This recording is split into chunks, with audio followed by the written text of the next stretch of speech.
and about on a Monday. Welcome into Ben and Woods here on 97.3 The Fan. This is a little bit different. And, Paulie, I've got a bit of a dilemma before we get started. Guttural screen. Obviously. They only split 4 games against the Cardinals. Plus, we're here at a nice country club. And I don't know if you're allowed to do guttural screams at a country you can club. do a muted like a golf scream, guttural scream. Or we could whisper scream. Like All right, golf, 1, 2, 3. Yeah!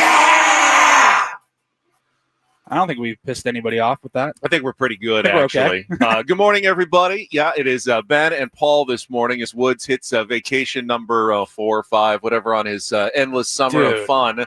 Must be nice to be Stephen Woods. He is on his way to Kauai, Hawaii this morning, but will at least supposed to be joining us the rest of the week from – he took the equipment, quote unquote. We made sure that he packed until it. His bag mysteriously gets lost again. But we are actually live here. They're getting ready for the Salute to Heroes golf tournament we've been telling you about the past few weeks. It's not started yet, but they're staging all the carts out in front of us here at Loma Santa Fe Country Club. It's a beautiful morning, very comfortable up here in the North County.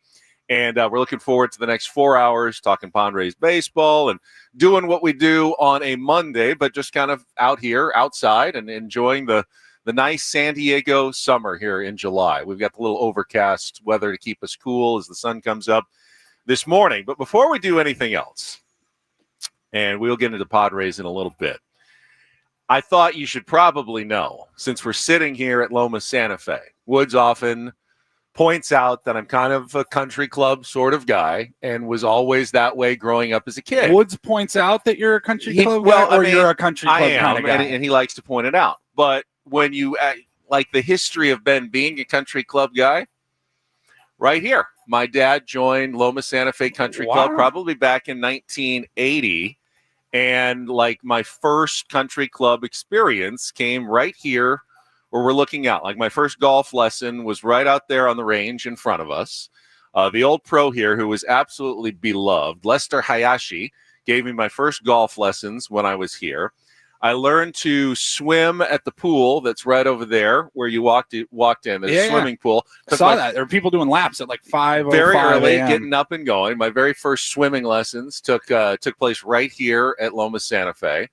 And, of course, what's the favorite thing for any kid? I mean, you've been to a couple of country clubs before. Can you guess what the absolute best thing for a kid at a country club is? It's right over there. What is over there? That's the snack bar. The snack bar. Yes. I was looking at the tennis You are balls. always trying to get your dad to take you over to the snack bar, the snack shack, to get something to eat, as many times as possible while you are out here.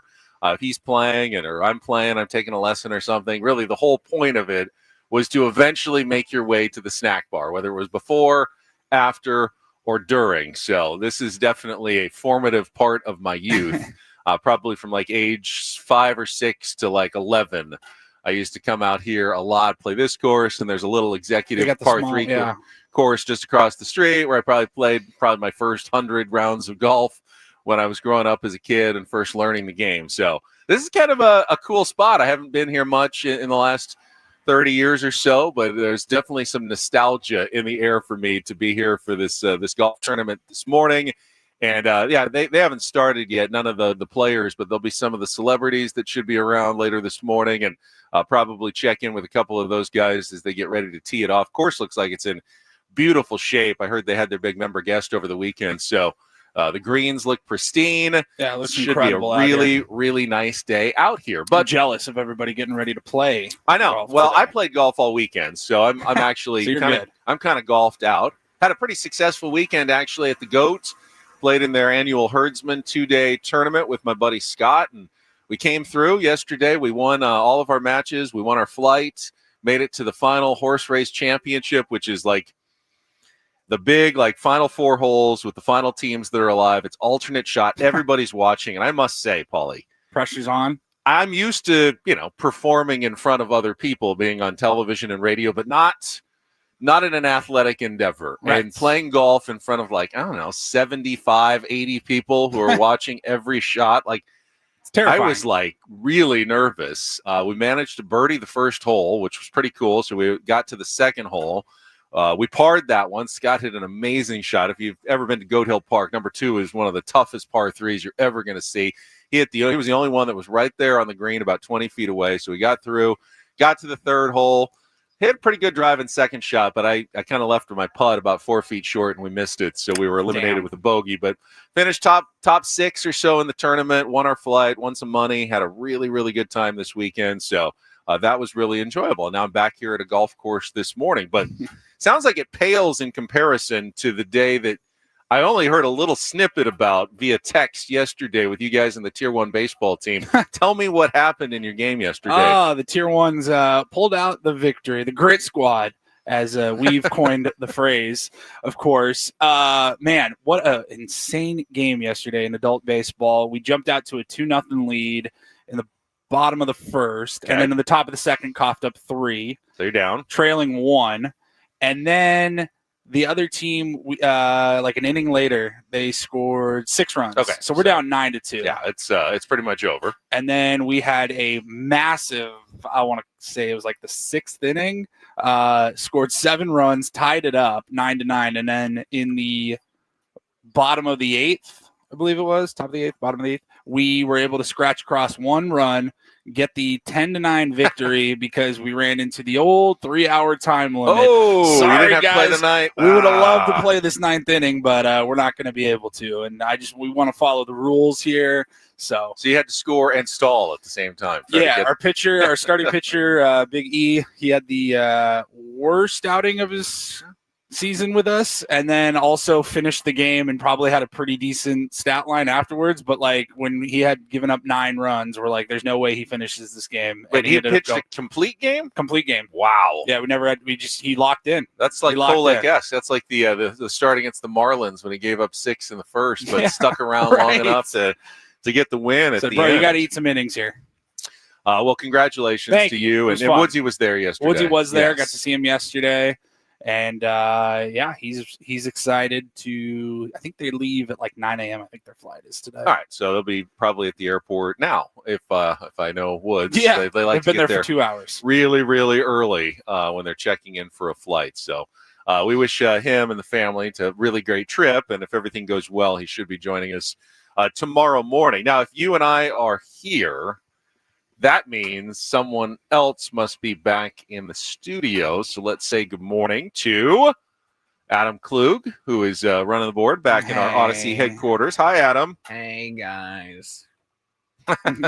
You can't do your own voice. You just talk in a normal voice, and that's your voice. Hey, guys. Good morning. How are you? We're good. How was your weekend, Adam? My weekend was great. Love seeing the Padres get a big dub yesterday and get that series split.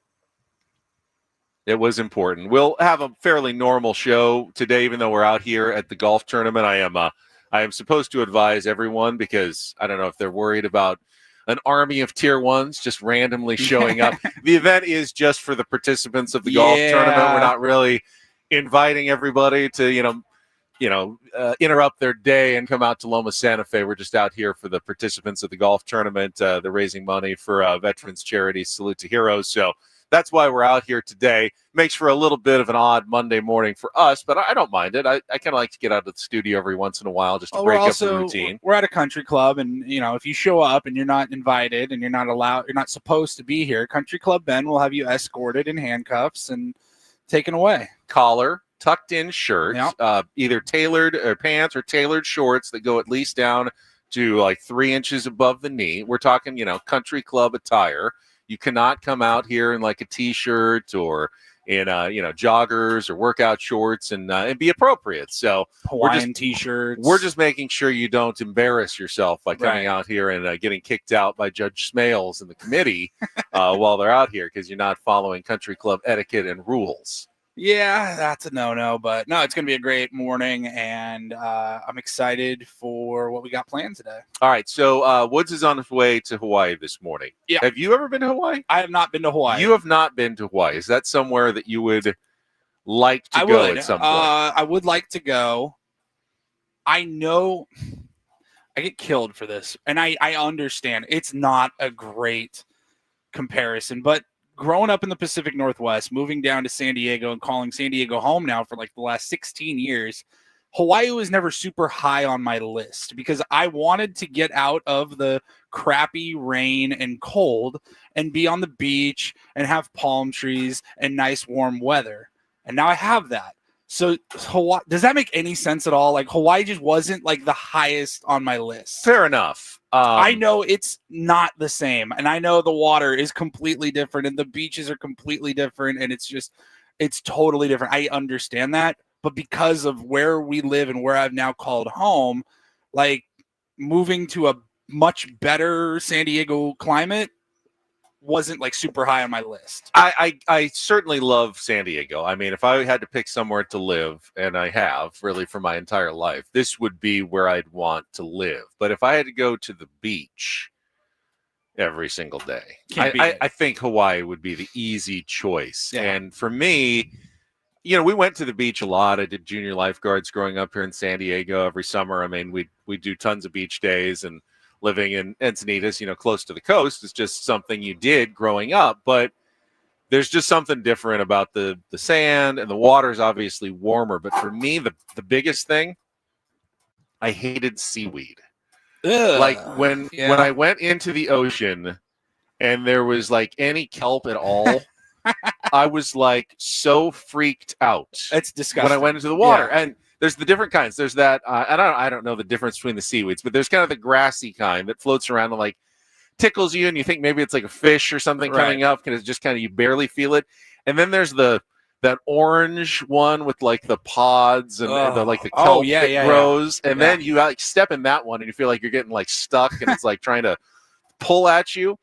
And when I went to Hawaii for the first time and I went in the water and it was clear and there was like no seaweed at all, and I thought, oh, I don't know that I'm ever going to be able to go back to beaches in San Diego. Those like dark ones are you can like pop them. They like you like step on them. Yeah, and they pop and stuff. And I was always kind of freaked out by the seaweed in our water. Now sometimes you get lucky and get a perfect day and it's pretty clear out in the water in San Diego, and that's okay. But I just was constantly worried about, like, if it was a really seaweedy day, I just wouldn't go in the water. There's just no chance I would go in the water. But I know some people it doesn't bother them at all. But for me, it was always I grew up big thing. Up in Washington. Like my buddy lived on a lake, so we would like go hang out there all the time. And when the water was high enough, you could jump in off the dock. Like if you jumped and like went far enough down in the water, which wasn't that far, being off the dock, you'd have the seaweed or whatever that you would like grow up from the ground, and it would touch your toes, and you would just like shoot up to the surface again. You're like, oh my God, I'm going to die. I'm going to die. What's down there? I don't like this even a little bit. What's living down there? You know, there's creatures living down there at the bottom. Now, Keegan says, honestly, Paul, you'd love it out there. There's no denying. I'm not like trying to say like, oh, I'm too good for who I wouldn't like it. Like, I know I would love it. It just hasn't been like a priority yet for me. Morning.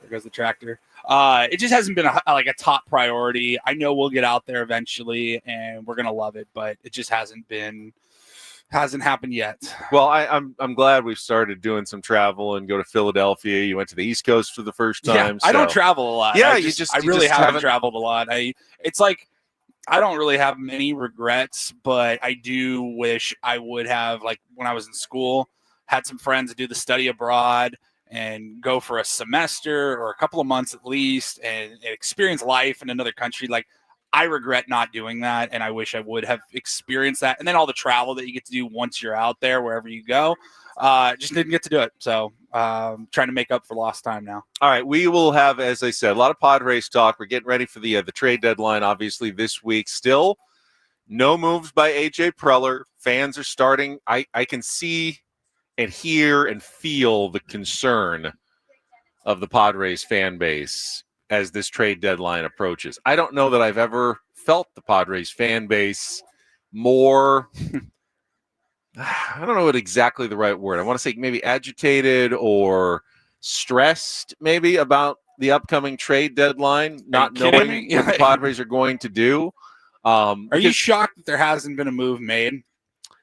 I'm not shocked. You know, most of the time, the reason the trade deadline exists is because teams wait until, you know, the last hours before the trade deadline to pull a deal. If you were going to make an early season move, you would have made it a couple of months ago to address the offense. At this point, you're gathering as much information as possible, but we will talk all about that. We'll set the menu for the Monday morning program here coming up. First, though, let's get a check of traffic with Kelly Danek on a Monday here in San Diego on 97.3 The Fan.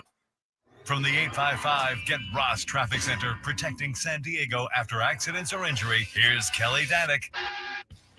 Traffic is brought to you by Islands Restaurants. Good morning. Hope everyone had a great weekend. Off to kind of a busy start in the North County, southbound 15. Got a solo vehicle accident before Center City Parkway. It's in the center divide. Then they're running a break up ahead before Rancho Bernardo Road to get a stall out of the HOV lane. Moved over to the right shoulder. Also, southbound 15 before Adams Avenue. Reports of some clothing across lanes. Islands Restaurants, summer refreshment, paradise ambience, and the best burgers in town, like the Big Wave with cheese and fresh cut fries. $10 now for limited time only. Visit one of our Islands Restaurants throughout Southern California today. Dine in only. I'm Kelly Danek with Ben and Wood, San Diego's #1 sports station, 97.3 The Fan. Paulie, are you okay? Paulie just got up during the traffic report and hit his head on our it's like a staircase that's over here as you were reaching down for something. Not built for somebody 6'4". Yeah. Reach down to grab something. So Paulie's on the stars concussion protocol list. You may be out up to 7 days. I should probably go home, actually. Yeah, Adam, we may need to place Paulie on the concussion list. You may need to send someone out here immediately to replace him until he gets the clearance, independent clearance from doctors to go forward on the show today. If you do stick around, here's what we've got coming up on a Monday for you. We will get to the Padres wrap-up of yesterday's game, a wrap-up, a win, second in a row for the San Diego Padres, and a comfortable win at that, 9-2 over the St. Louis Cardinals yesterday. But I also want to get into, obviously, the latest rumors. Will the Padres truly be a buy and sell team at this trade deadline? Every sign, every report, every trend seems to be leaning in that direction, that the Padres will both trade away a piece or two. Could it be Dylan Cease? Could it be Robert Suarez? Could it be Jake Cronenworth? But will also buy to add to their offense and maybe pick up another starting pitcher. Why would they do that? It's pretty rare, Paulie, that a team, it makes sense to either buy or sell. Usually you're either in one position or the other. Yeah, you don't see a lot of the mix. And that's where I am so confused. I have no idea what to expect this week with AJ Preller. Because if you're going along great and you've got plenty of flexibility, you're going to want to buy. If you've got a deep minor league system, trade away some prospects, go for a World Series title. If you're out of it and you're looking to the future, and you've got some expiring contracts, it's very obvious what you're going to do. It's sell. But with the Padres right now, they're in kind of a between situation, and they're looking to pull off really the best of every world. They're looking to have their cake and eat it too, where they can both improve themselves now and potentially for the future by making a series of savvy moves at the deadline. So AJ Preller is perhaps facing his most challenging, next 4 days of maybe his entire general managerial career over the past decade plus, and how he's going to pull this off, working with probably multiple teams, trying to find the right buyers and sellers that are going to come up with a mix that will help the Padres both, now and potentially into the future as well, which is going to be fascinating to watch. Yeah, I really don't know. I mean, this is when you start thinking about 3-team trades and stuff that is just so difficult to forecast and predict at all. I mean, it doesn't sound like Leo DeVries is they have any interest in moving him whatsoever. Salas, pretty much in that same category. I think if I could see either of those two being traded, I'm probably lean towards Salas, but I don't know that either of them are getting moved. So you're going to have to move somebody off your major league roster. And you're thinking, well, you can't just trade Bryce Johnson and Trenton Brooks and get quality pieces back to help you make a push for the pennant here.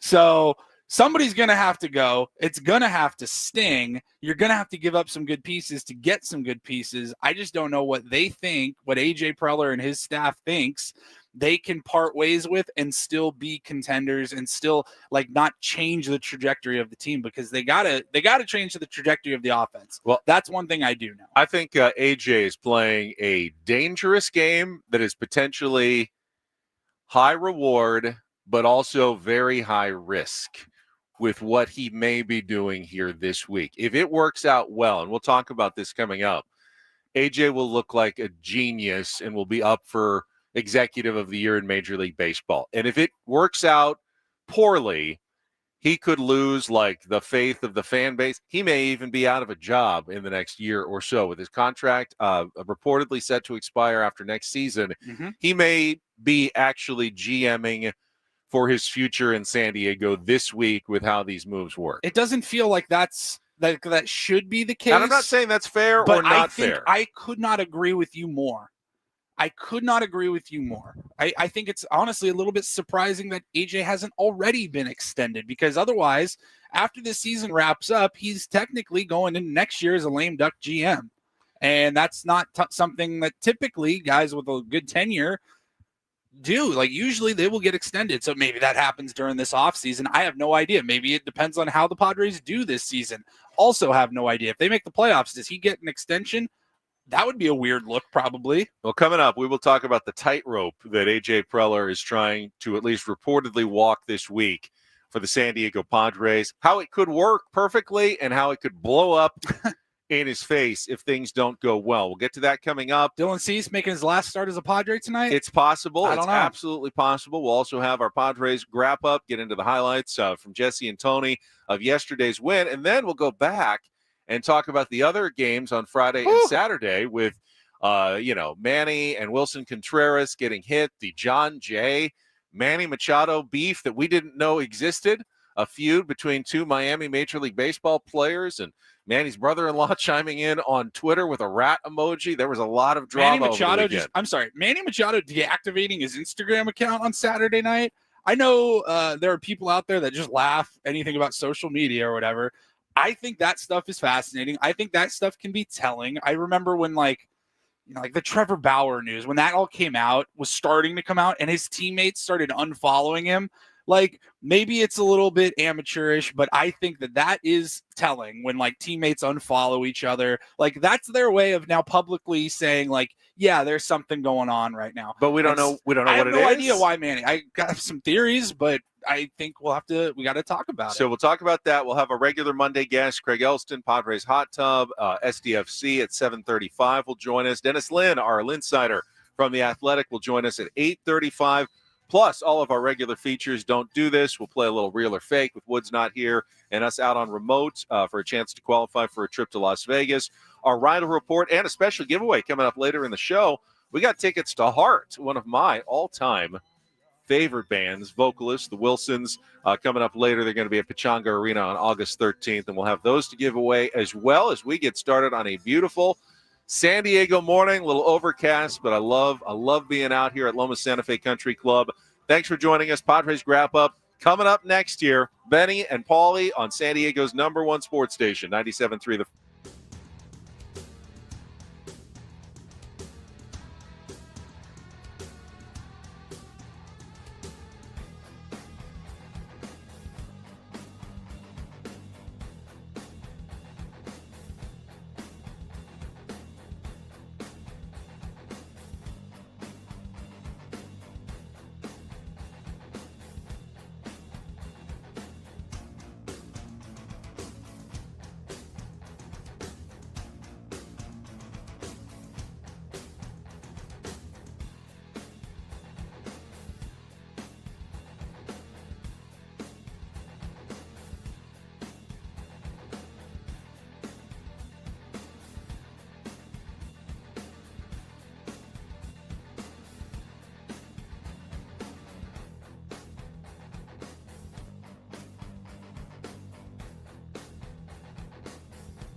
Hey players, things are about to get real here in San Diego.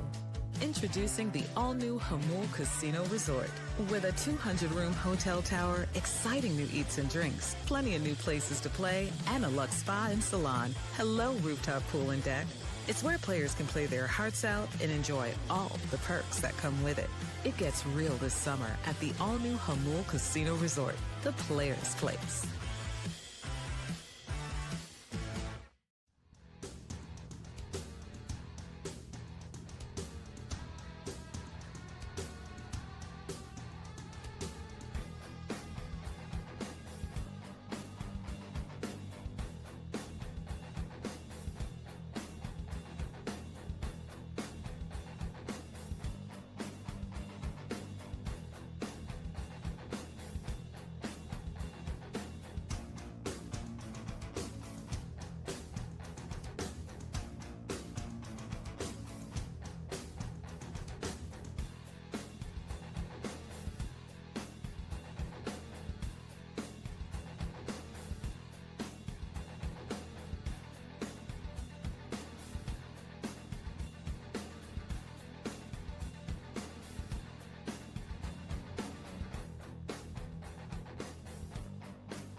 Paulie, before we get into the highlights of yesterday's game, let's talk a little bit more about this tightrope act that A.J. Preller may be trying to walk. And again, we're going off reports from national media, kind of whispers around the clubhouse, but nothing has actually been said by the Padres, by A.J. Preller, by Eric Grupner about what the team is planning to do. And it wouldn't be the first time that AJ has surprised the heck out of us by making a big move when we weren't thinking it was coming. So keep in mind that all of this remains simply speculation. But it does seem, at least, that from the minds of other GMs, based on conversations that they have had that are then reported to the national rumor mill types, that AJ is looking for offensive help, maybe looking for pitching help, but also dangling veteran pieces with expiring contracts like Dylan Cease and Robert Suarez in the hopes of, maybe landing a big package for one or both of those guys in a market that's really thin on pitching. And of course, the downside to this is very, very obvious. if you traded Dylan Cease and or Robert Suarez, and then your pitching fell apart, Cease locked in for another team, you just run out of arms. King gets pushed back 2 weeks. Yes, Darvish doesn't develop, come into form. The risk there is incredibly obvious of what you may lose by giving up a frontline starting pitcher, even one who has not performed up to expectations this season. You're talking about giving up pitching to get offense and not really also acquire pitching? No, he may acquire pitching as well, but will it be as at least potentially dominant as Dylan Cease can be? It won't. No. They're not going to pick up another guy with, Cy Young type credentials, a guy who's finished top 4 last year, top 2 a few years ago with the White Sox, like Dylan Cease at this trade deadline. They'd be picking up more of a probably back end of the rotation guy to replace Dylan Cease. So the risk, and if it blows up in AJ's face, it's going to be very obvious. It's going to be very public. It's going to be somewhat humiliating if the Padres fall out of playoff position after trading away 1 or 2 of their, key core guys to the team. But the other side of the coin, what does a win look like in this situation? Well, if the Padres can take advantage at the top of the market here with 2 of the more valuable assets when it comes to at least expiring contract guys that you can probably get a desperate team to overpay a bit for, even for a rental. Guys you're going to be losing anyway, quite frankly, at the end of the season. I think there's very little chance that Dylan Cease or Robert Suarez are part of the 2026 Padres. So you get more than they're probably worth now from a team desperate at the trade deadline. And then you use a combination of what you've got to reinforce a minor league system that is not necessarily considered very highly ranked by the rest of the league, and use that to then trade and acquire perhaps controllable pitching. Maybe you can pick up a guy. He might not be Dylan Cease, but maybe he's affordable and under control for the next 2.5 years that can be part of a rotation now and in the future. Maybe you add a bat, a power bat that your lineup has been missing all season long, and someone to strengthen your bench. The tightrope that AJ is trying to walk is to both improve the team, yet also set them up even better going forward after this season at the same time. And I do believe it's a tightrope that can be walked. I think there is a path forward where the Padres could actually be better without Dylan Cease, at least, because, quite frankly, he has not been very good. I mean, he goes out and the Padres lose most of his starts. He is 3-10 this year for the San Diego Padres. And if that means more Kolek, more Bergert, and more Vasquez, even potentially in the postseason, are we necessarily unhappy with that? I know we always dread the days, man, it's a Stephen Kolek day. I'm really worried about the San Diego Padres. This is going to be a rough one today. And then he goes out, gives them a chance to win, or like yesterday, pretty much dominates for 6 innings. 6 innings, 2 runs, gave up the 2-run home run in the 6th. And the Padres seem to win much more often than not with Randy Vasquez. Randy Vasquez has won more starts than Nick Pivetta. Now, not his record because he oftentimes doesn't go the 5 innings, but the Padres have a better record in games that Randy Vasquez has started than Nick Pivetta, who's been one of the best pitchers in the National League really all season long. Incredible signing. Which has been amazing. Now, you could say that's not going to last. That's going to fall apart. It's already lasted 4 months out of the season. Are we not maybe missing what's right in front of our own eyes? That the Padres actually have a fairly deep pitching staff at this moment, and Dylan Cease is the albatross that's been hanging around their necks all season long. And if they subtract him, add other pieces, that this team actually could be quite a bit better for the last couple of months of the season. Am I putting my overly rose-colored optimistic glasses on that I think that is at least a viable path forward for the Padres? You probably are. Okay. You probably are. No, I think it's weird. We were texting a little bit about this yesterday, and like, I don't disagree with you at all. I feel like maybe as fans of the team, we're stuck in this little gray area where when we think the playoffs, at least for me, with the postseason, and you think about your rotation, it's Darvish, Cease, King, Musgrove obviously hurt, but like you think of the big names that you're familiar with that have been here for a while. And that's who you just like, your brain automatically goes to. Like, well, we have to start with them because we've seen them do it before. But you're absolutely right with Berger, Kolek, and Vasquez. Sometimes not the most aesthetically pleasing watch on the mound, but like they get the job done. They keep you in each game. It's kind of like the next wave of starting pitching here in San Diego. And we're just kind of in this mix of having like the old guys and the familiar names that we know so well, and this unproven getting the job done up till this point. Now, are they going to be gassed by the time we get to October? That's the question for me. Are they going to be able to make it to that point and be successful and help us in the postseason? I don't know, and that's why I think you still have to absolutely address some pitching here at the deadline. All right. Conversely, let's say they keep Dylan Cease, which I do believe is absolutely also a very possible outcome at the end of this week going forward, and he is in the Padres rotation the last couple of months, and hopefully into the postseason. Mm-hmm. We will be on pins and needles wondering what Dylan Cease is going to show up every start, and then doubly, triply so in the postseason, where Dylan Cease has not had a great track record. Now, could Dylan Cease get locked in for, 10 starts in a row, pitch with like a 1.6 ERA, dominate strikeouts, and be the guy who lifts the Padres, maybe to even a World Series title? Yeah, he's got that. He's got that talent in him. We haven't seen it this year, but we have not seen it this year. It is in there. So that's also a viable path forward. There's risk either way. There's risk holding on to Dylan Cease and counting on him for big starts down the stretch and in the playoffs. And there's also a big risk in trading him and, worrying that he does lock in for someone else and you run out of pitching because you're relying on younger, less proven arms going forward. There's a risk on either side of the tightrope. And we're going to find out in the next 3 days, 3.5 days before the trade deadline, which way AJ Preller ends up going with this thing. And I think this is by far the most fascinating trade deadline that the San Diego Padres have had with AJ Preller as general manager. Yeah, I still find myself falling into the camp of I just don't know that Cease is going to get you enough pieces to where it's worth moving him.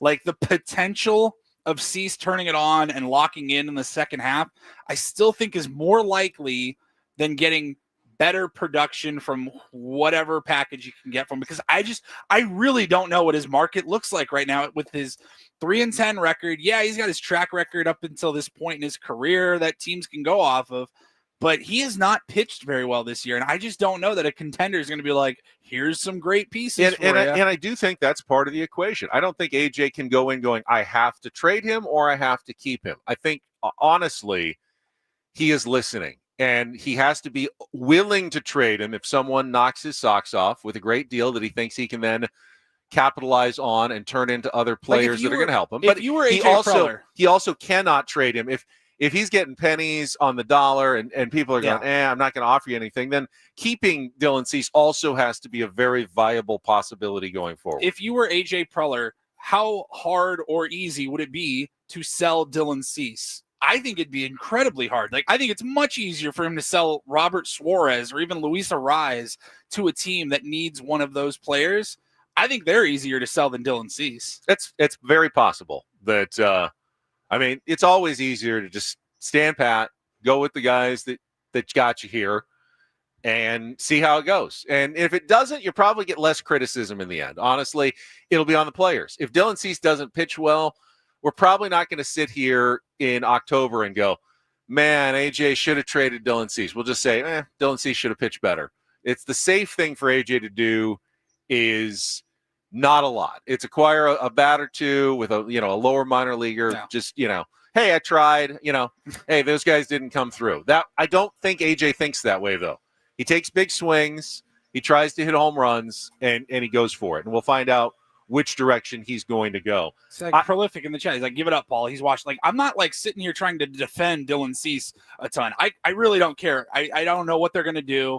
I don't think he's going to be here long term. I think he's done out. If he makes it past the deadline, he's gone after the offseason. I get that. But it's more just like, whether they're good innings or bad innings, that's somebody that's going to go out there and eat 5 or 6 innings every 5th day. Are you more prepared for Dylan Cease hoping to turn it around, or are you ready for a bunch more Kyle Hart?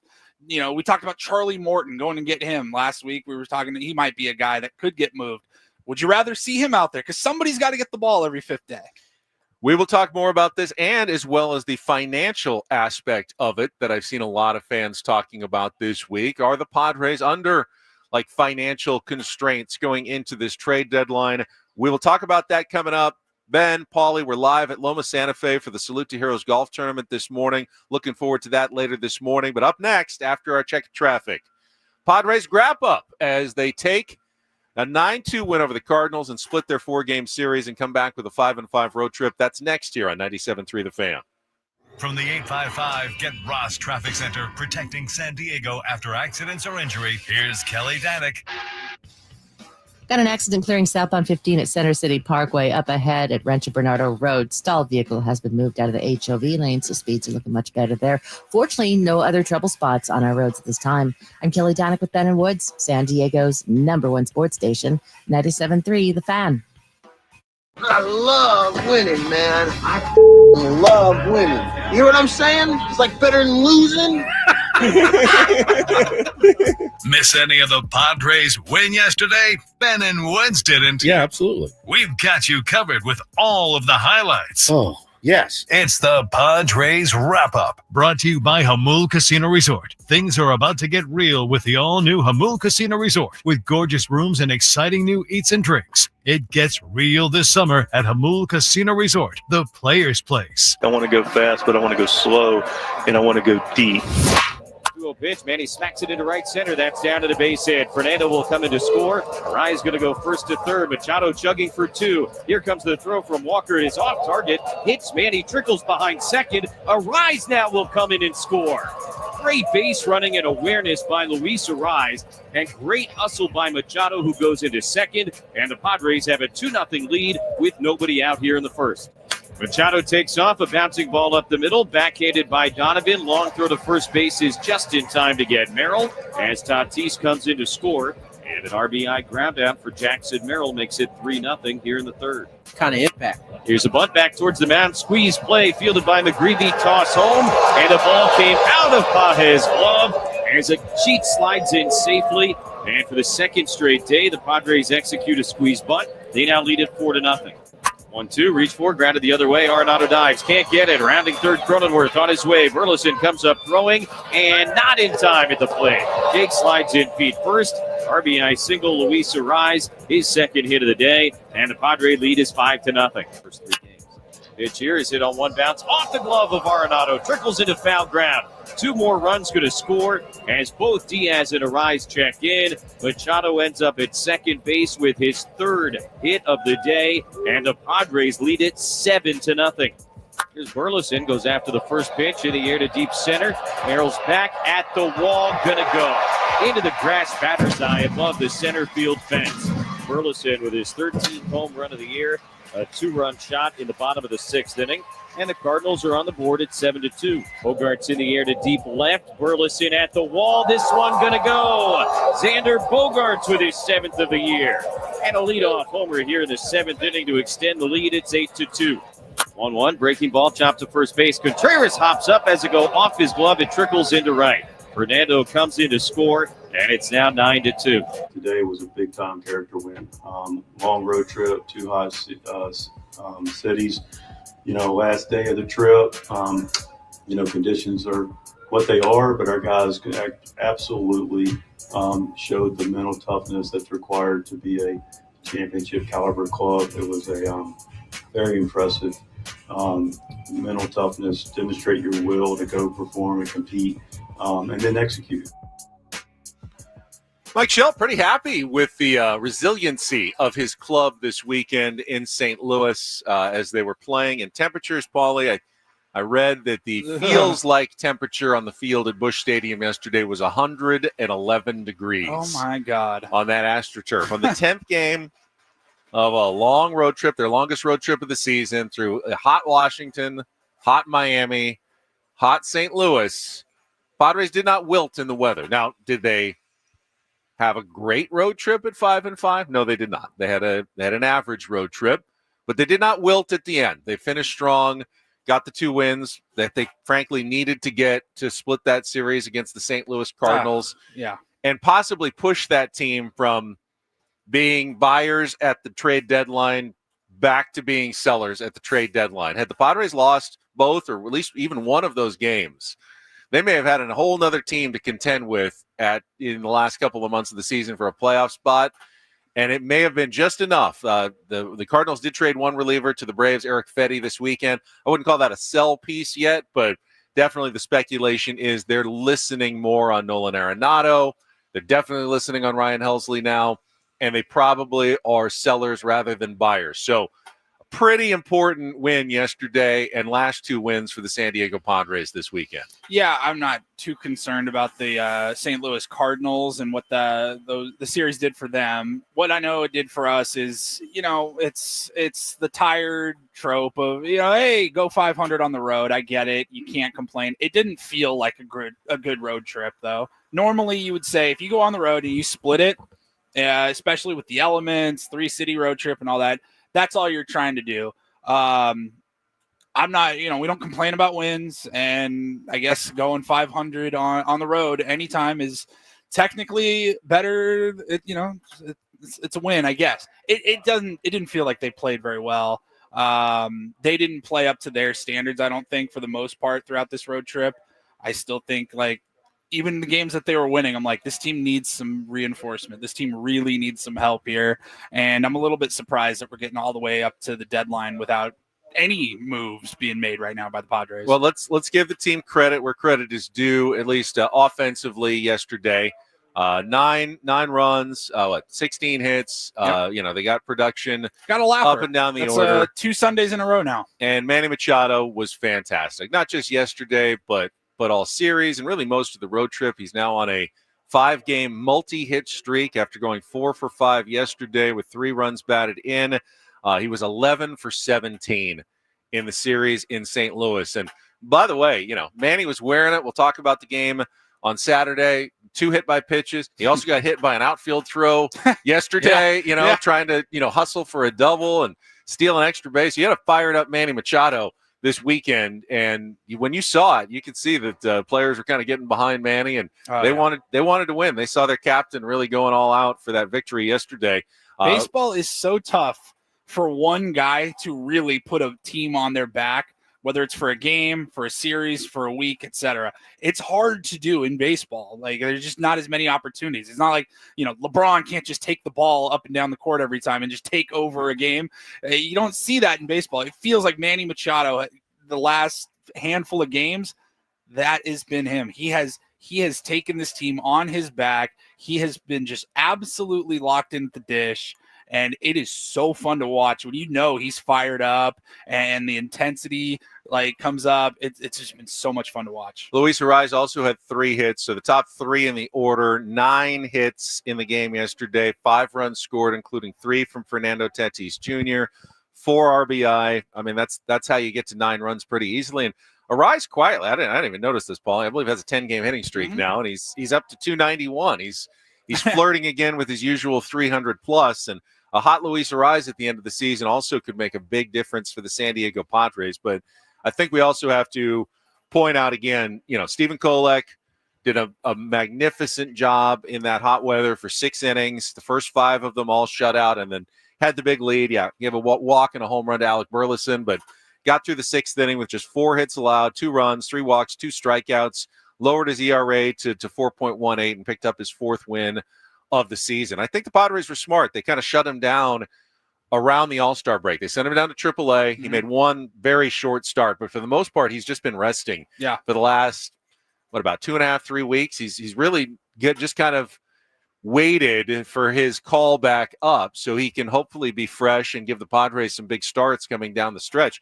That actually shows you what they think of Stephen Kolek, that they want to make sure that he's available in August and September and possibly October. And what the plans may be for Stephen Kolek is they did not want to overuse him at the middle of the season. Was there a move made that I was just completely missed? Or when did Ron Marinaccio forgot he was still in the system?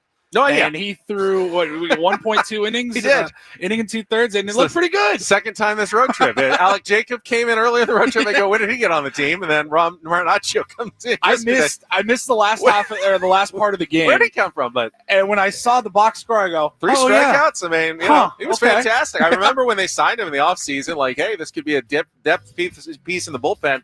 Not until July, but here he was, and keeping the 4 horsemen from having to play. We'll talk about the other games this weekend. Coming up next, Ben and Woods on a Monday morning here on The Fan.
Imagine how happy the Padres must be to have touched down back in San Diego last night. Oh, my gosh. We're sitting out here. It's Ben and Paul this morning. Woods is on his way to Hawaii. He should join us tomorrow morning. But we're out here at Loma Santa Fe Country Club for the Salute to Heroes Celebrity Golf Tournament later this morning. And there's an actual bit of a chill in the air.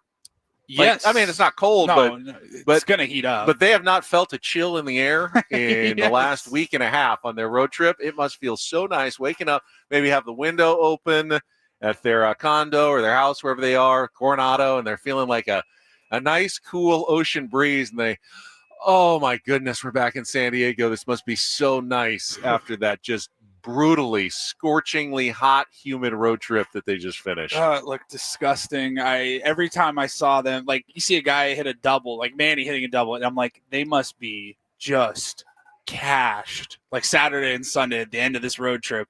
Oh my God, I can't even imagine. Not only were the temperatures hot, but emotions were running hot as well this weekend.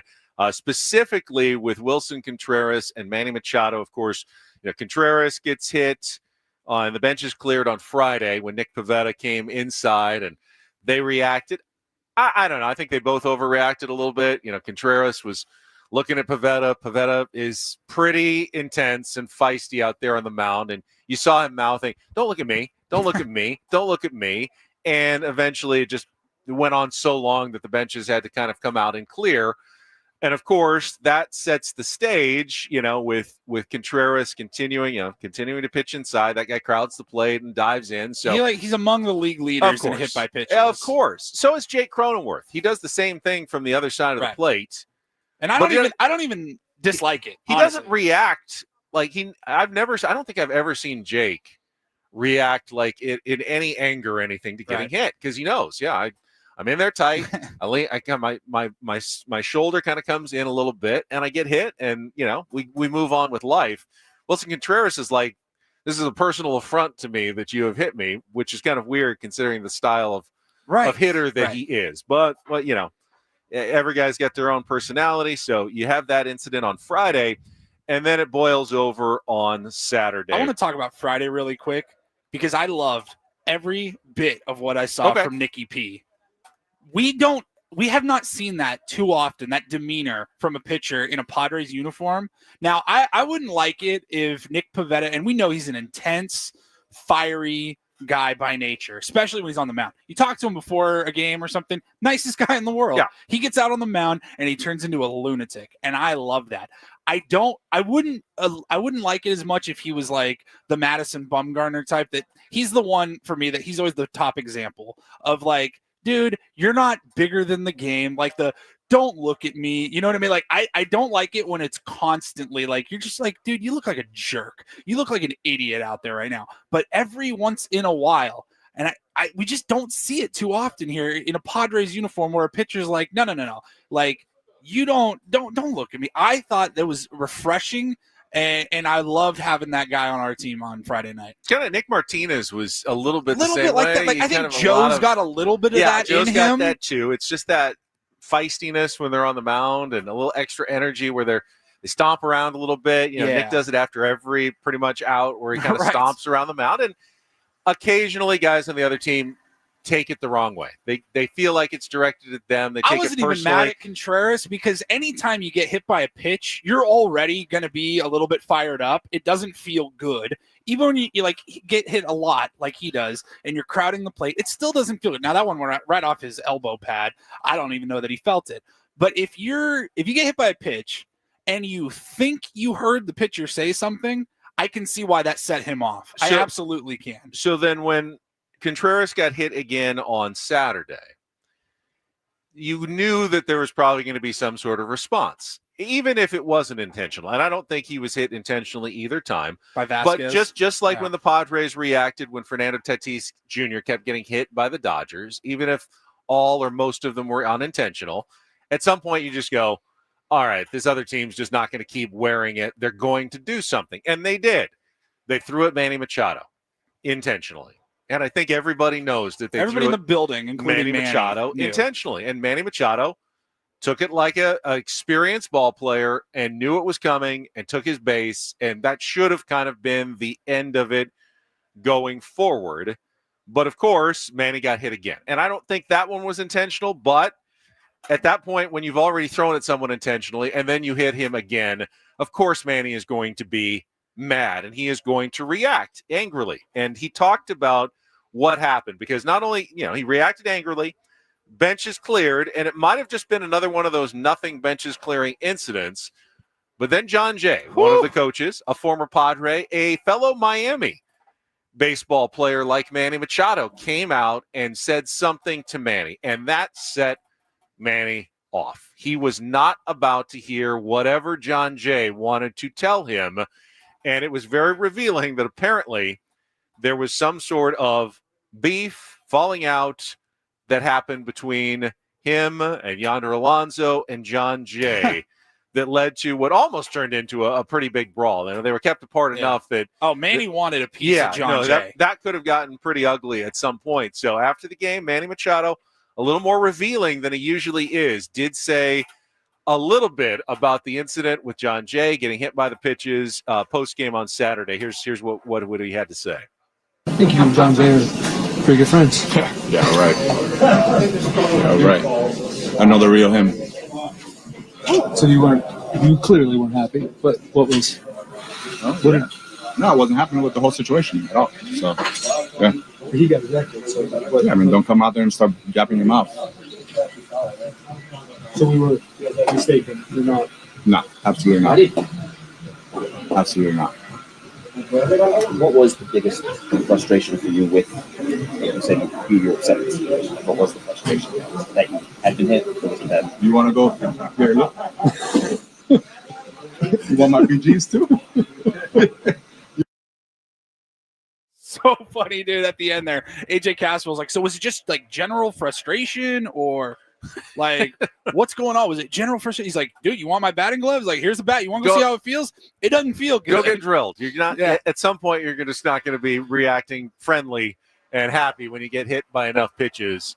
But what was really fascinating was the beef with John Jay. Yeah, I sure hope we get the John Boy breakdown on this because I know there were a lot of different angles. There was just one, though, where you see it's kind of an overhead shot from behind Manny Machado, and you see John Jay walk by, and I have no earthly idea what he said. It didn't look like he said much, though, but whatever he said, Manny flipped it. He was probably at like a 4 at that point on a 1 to 10.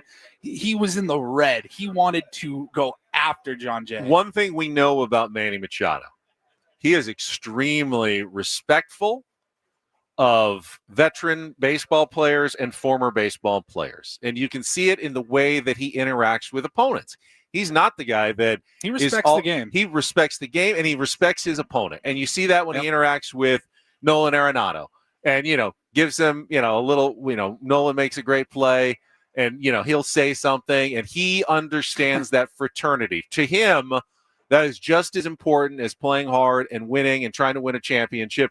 The fraternity of being a professional baseball player is extremely important to Manny Machado. John Jay, of course, is a member of that fraternity, not an all-star caliber player, but had a decent major league career, has gone on to be a coach, and is from Manny's hometown. So my initial instinct would be, of course, they're tight. They gotta be bros. They're brothers. These are probably two good friends in Major League Baseball. They are. I mean, I saw there was an article going around from like the Players Tribune or something from like 8 years ago. I think Annie Heilbrunn posted it over the weekend, and it was like talking about this brotherhood that the three of them in particular, Yonder, Alonso, Manny, and John Jay, have of this Miami brotherhood. They work out during the off seasons. They have the same trainer, all of this stuff.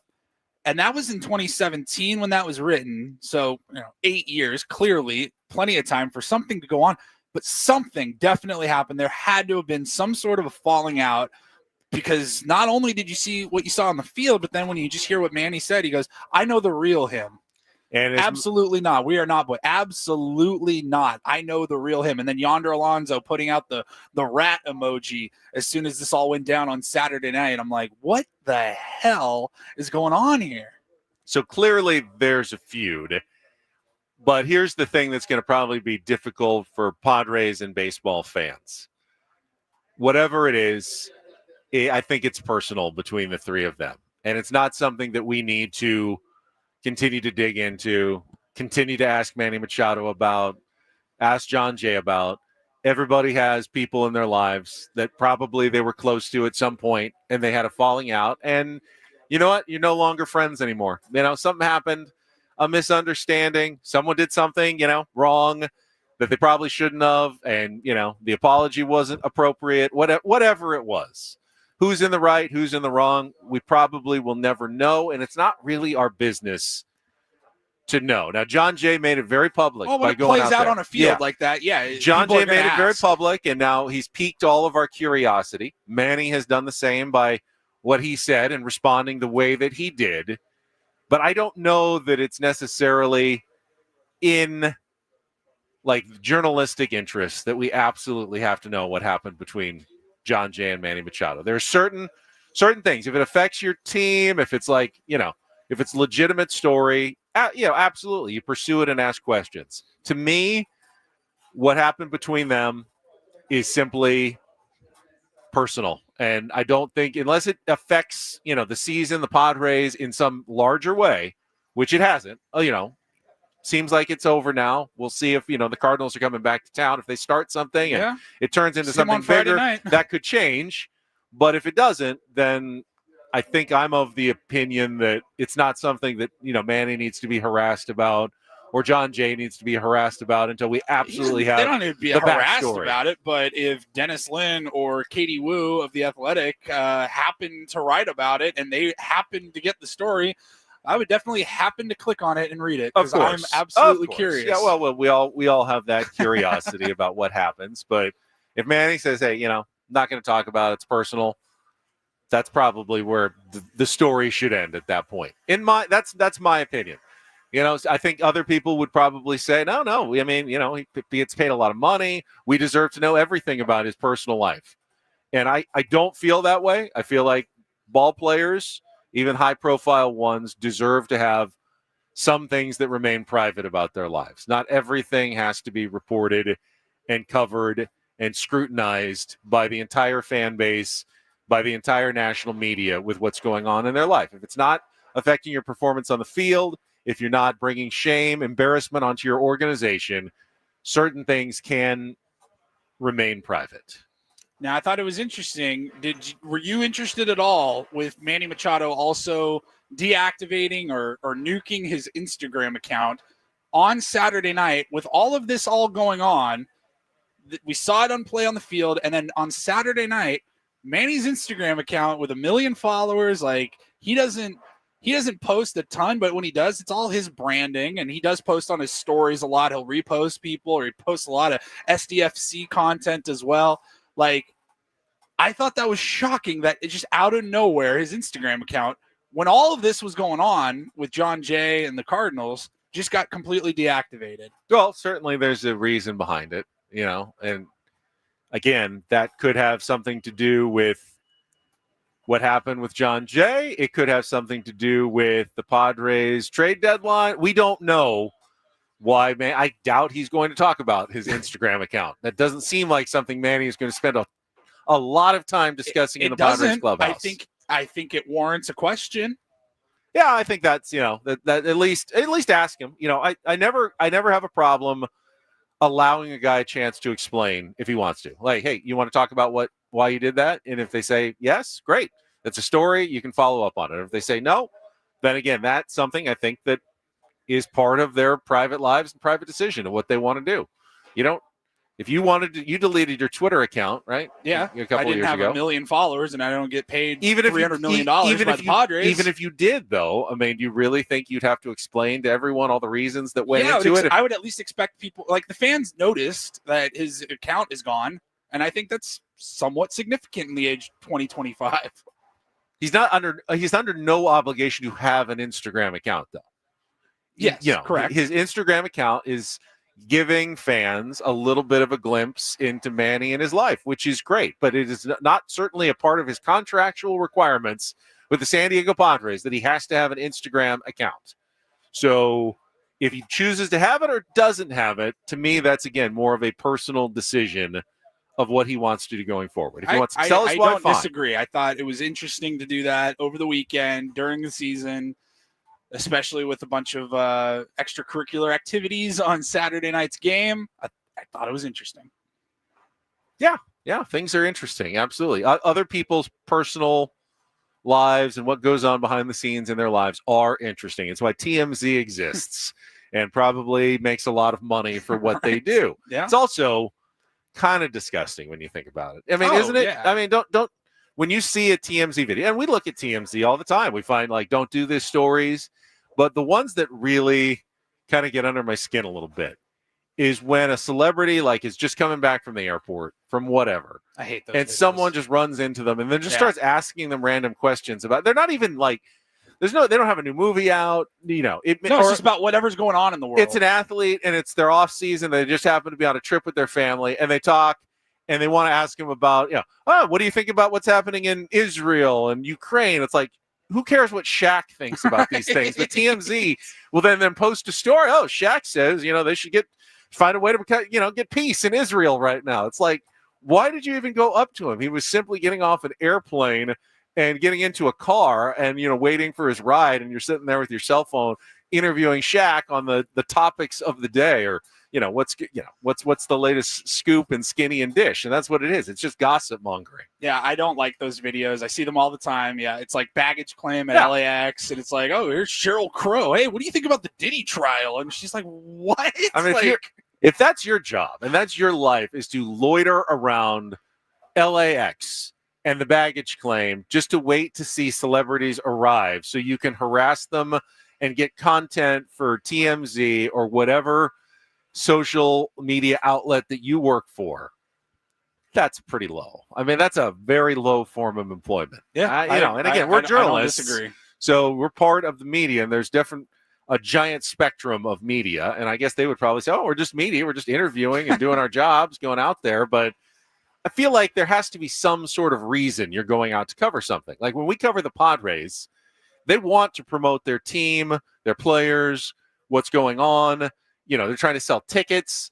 I don't think when, Usher lands at an airport, he's not necessarily trying to sell tickets to a show or anything. He's not there as a public figure. He's there as a private citizen. When you're there when you're a baseball player, you're in the clubhouse, you're there working, you're there as a public figure. It's part of your job to interact with the media and, talk about the team and stuff. That's one thing.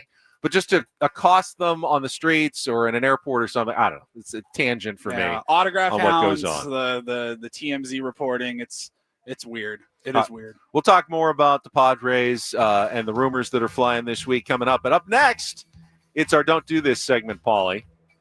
Yes, of course. Things have gotten kind of messy for the MLS with what happened over the weekend, pun intended. We'll get to that and more coming up after a check of traffic. Don't go away. It's Ben and Woods on San Diego's #1 sports station, 97.3 The Fan.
Hey players, things are about to get real here in San Diego. Introducing the all-new Hamul Casino Resort. With a 200-room hotel tower, exciting new eats and drinks, plenty of new places to play, and a luxe spa and salon. Hello, rooftop pool and deck.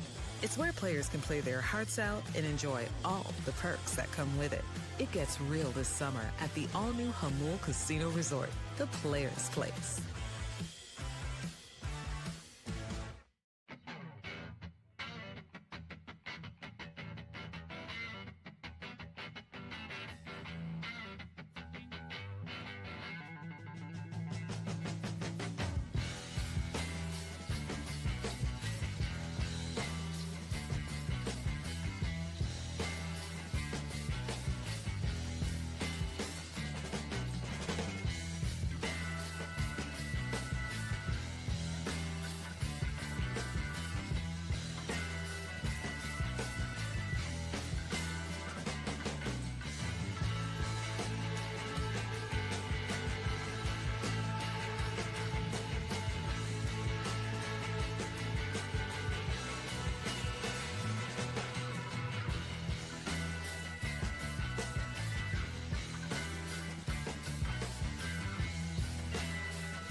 Don't do this. Brought to you by Trust and Will.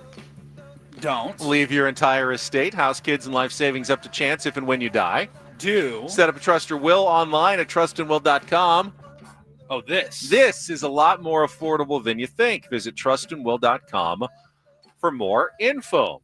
I think we might have mentioned it a little bit last week, but Major League Soccer has come under a lot of fire for suspending Lionel Messi. He did not get to play in a fairly big match, a home match for Inter Miami over the weekend against FC Cincinnati. How does that guy get suspended? Well, he got suspended because he did not show up for the All-Star game. He was voted an All-Star. And didn't show up. But decided not to go play in the game. As, by the way, we have seen players in other sports do all the time. You know, hey, I've got a little nagging injury, whatever. I respectfully declined to participate in this year's All-Star game. Fernando did it last year, was not, feeling healthy, so he did not. Now, Messi doesn't have call, no show? Like, did he let somebody know? I'm sure he let somebody know that he wasn't going to be there. Now, he doesn't actually have an injury, but Inter Miami has been playing a lot of games. They've been playing in the FIFA Club World Cup. They got their MLS schedule. They got another tournament that they're doing. He's been out there a lot, and he needed a couple of days off, and he just decided, I'm just, in the big scheme of things, the MLS All-Star Game, which is, by the way, not the biggest All-Star game on the planet, is not worth my time. So Don Garber, I think he's named, he's the commissioner of MLS, said, well, it's in the rules. I mean, if you don't show up to the All-Star game, we have to punish you, and it's a 1-game suspension. Messi, what apparently was reportedly really unhappy about it. Now, you've got one player who actually really moves the needle in your league. Right. One player that has increased ratings, that has increased attention to your league worldwide. And he's done a lot for you. I mean, he's playing a lot of games. He's doing his part. He's not in a, this is a lesser league compared to other leagues around the world. But he is here giving you his heart, playing well, scoring tons of goals, putting your highlights probably on, Sky Sports and global feeds around the world. Right. And you decide you need to make an example out of him and suspend him. That probably is not the greatest decision by MLS. Now, Messi, so instead of going to the All-Star game this weekend, and maybe this is part of the don't do this, he went to the Coldplay concert on Sunday night in Miami. Okay. And guess what they did? They put him up on the Coldplay Kiss Cam. Fortunately, he was with his wife at the time, not someone else on the Coldplay Kiss Cam when he was out there. Now, the other side to this argument, Paulie, is let's say FC Cincinnati. They've got their big game against Inter Miami on Saturday. What if their players say, well, I need to rest up for that game, so I'm not going to show up. Are you going to suspend us as well? I know it's in the rules, but if you don't suspend Messi, how can you enforce the penalty on anyone else? That's the problem with having an automatic suspension penalty for I think that not rule going needs up to to be the All-Star game. changed. I agree as well. That rule MLS needs to figure out a different That's the rule. don't do this. If you want to try to, encourage players to play in the All-Star game, you can fine them, you can fine their team, whatever. But to suspend your meal ticket, your only guy, that's a weird look. Like most people in the world, the only guy they care about in MLS is Messi. Not necessarily the best look for anyone. Yeah, that rule's got to change. 100%. All right, now we're moving on to it's both do and don't do this at the same time. I think it's a do this. All right, Adam, if you want to play it for us, little do this. DD mega Thank you. Very cool yesterday. Had the Cooperstown ceremonies, the National Baseball Hall of Fame induction. Billy Wagner, CC Sabathia, and then the guy who kind of stole the show yesterday, Ichiro, who throughout his entire career, just like you, Darvish, here in San Diego, always worked with the media through a translator. Would, have a translator, put the questions in Japanese, give his answers in Japanese, would then be translated to English. Yep. But he surprised a lot of people when he gave his induction speech in English, and not only in English, but he was pretty funny as well. He brought some jokes to the table. One that kind of gave a don't do this kind of impact for the Miami Marlins, one of the teams he played for. They're of like, course, late in his career. wait, what the hell did we do? Here comes Ichiro from yesterday. And to the Miami Marlins, I appreciate David Sampson and Mike Hill for coming today. Honestly, when you guys called to offer me a contract for 2015, I have never heard of your team. Oh my God. They had won, I think, 2 World Series at that point. You're from, you're from what team? Miami. The Marlins. Miami. And what league? You guys have a team? What league are you guys in? Is AAA? Major League Baseball? Really?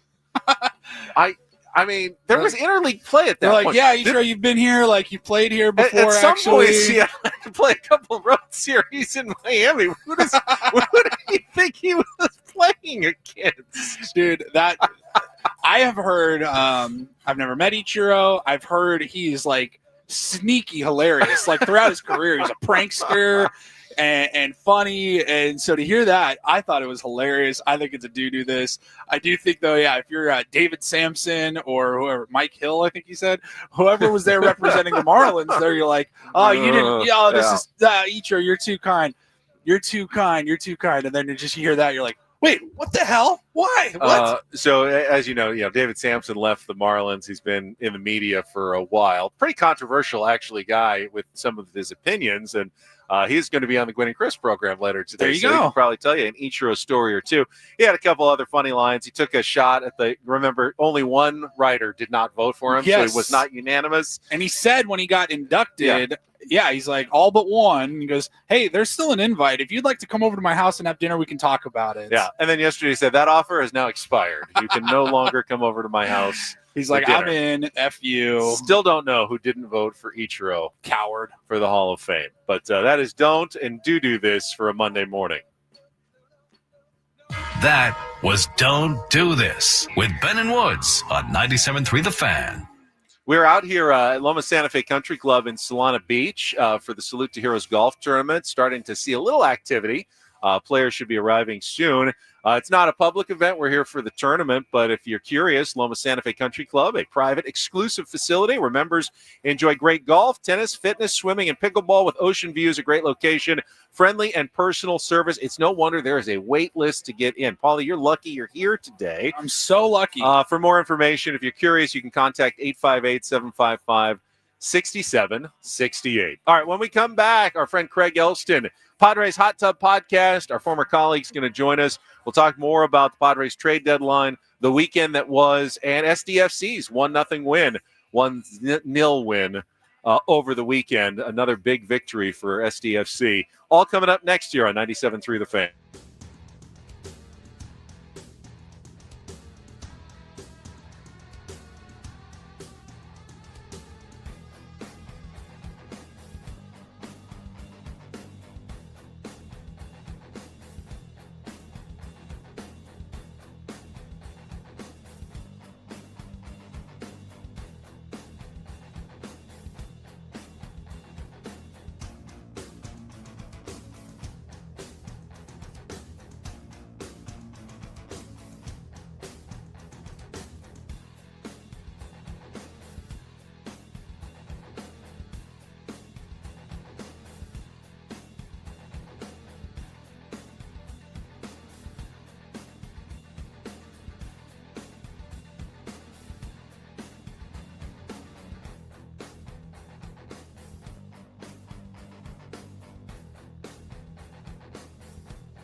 Hey players, things are about to get real here in San Diego.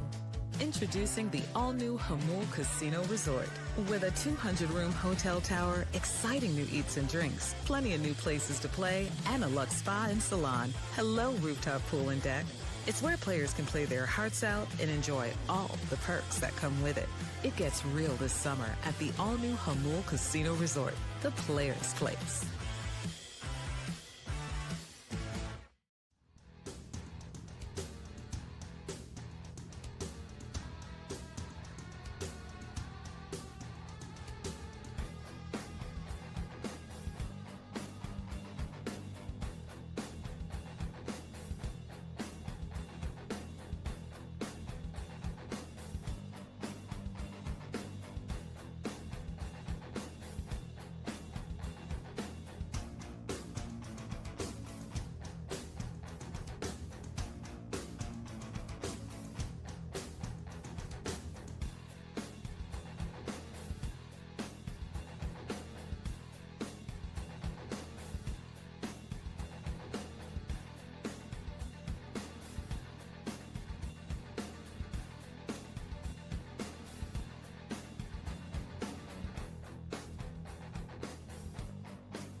Welcome back. Ben, Paul, out here at the Loma Santa Fe Country Club for the Salute to Heroes Celebrity Golf Tournament starting later this morning. Woodsy will be back with us tomorrow, hopefully live from Allegedly. Kauai, Hawaii. He's on his way this morning with the family and looking forward to his vacation. But again, took the equipment with him, so we should have him for the next week or so before he gets back. Get Craig Elsten standing by. And I need Craig's help, Paulie, because there's something that I truly do struggle with. And Craig knows this because I've known him for many years, over a quarter of a century now since I first met Craig. I do tend to be a glass half full, optimistic person. But sometimes I wonder if I become too Pollyanna, too naive about, the teams. And I got this tweet yesterday from John. Doesn't bother me, but I did think about it a little bit when I saw it. He said, tomorrow morning's Benowoods Show bingo card. Treading water. If the playoffs started today, the Padres are in. Splitting a 4-game series on the road is good. 5-5 road trip. Padres got a little unlucky. 4 horsemen. Padres hit the ball hard on the bat. Shilty. Are you that predictable? Well, I mean, all of those things are somewhat true. Oh boy. And I wonder, I'm not trying to pull the wool over the eyes of the fan base. I'm not trying to, as you like to have the little sound, the squeaky sound effect. I don't see the season so far as a turd. I see them as 8 games above 500.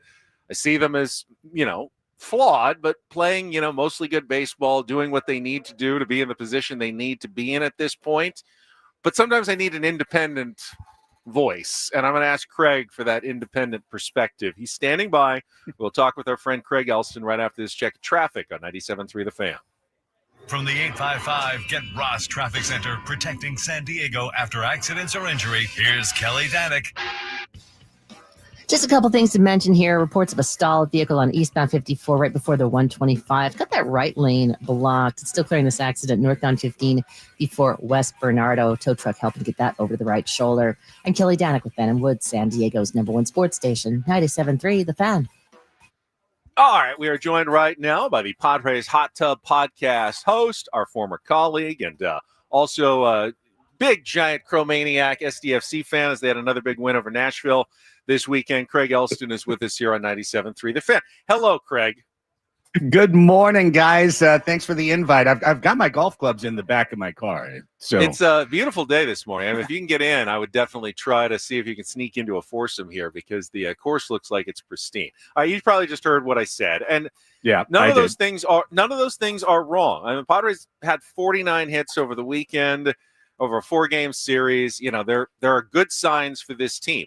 I'm not trying to tell everybody that they are going to storm unimpeded to a World Series title. But when I try to explain that things aren't as bad necessarily as I think doom and gloom people go, and this franchise is in peril at this I don't think time. it's that you're wrong. It's just you're in the minority when that's your outlook. I mean, am I too optimistic about this Padres team? I want an honest opinion here, Craig. I do not think you are. And Okay. I'm happy to call you out when I think you are. I know you are. That's why I asked you. So, yeah. Look, you can look at this Padres team a couple of ways. And this is what I've been saying on the Padres Hot Tub show the last couple of weeks. I believe the Padres have shown you who they are. They have shown you who they are as a team. And what they are is a dual presence, all right? On one side, you have a championship-level pitching staff, and on the other side, you have a bottom 10 offense. And it's that simple. You've got a pitching staff good enough to win the playoffs, and you've got an offense good enough to miss the playoffs. So how does that resolve? Well, in exactly half of their games this year, Ben, and this is a stat that all week I've been beating like a drum because it's driving me crazy. In exactly half of their games, the Padres have scored 0, 1, 2, or 3. Okay? Half of their games is 3 or fewer runs. You won't make the playoffs doing that. However, the Padres have the most shutouts in baseball. They've got 5 1-0 wins. They've won like over a dozen times, scoring 2 runs or fewer. So they've been able to get here by leaning on that staff and allowing the poor offense to just, drag them along. The thing about baseball, and you know this, Ben, our great baseball fans on 97.3 The Fan know this, pitching staffs get worse as the year goes on. It's inevitable because you tire out. You get more gas in August and September. So last year, the Padres got some great pitching reinforcement at the deadline, and it was able to really cover over that. This year, they still need a little bit of pitching reinforcement, but they've just got to improve the offense. They have to improve the offense. One way or another, they've got to make this offense better.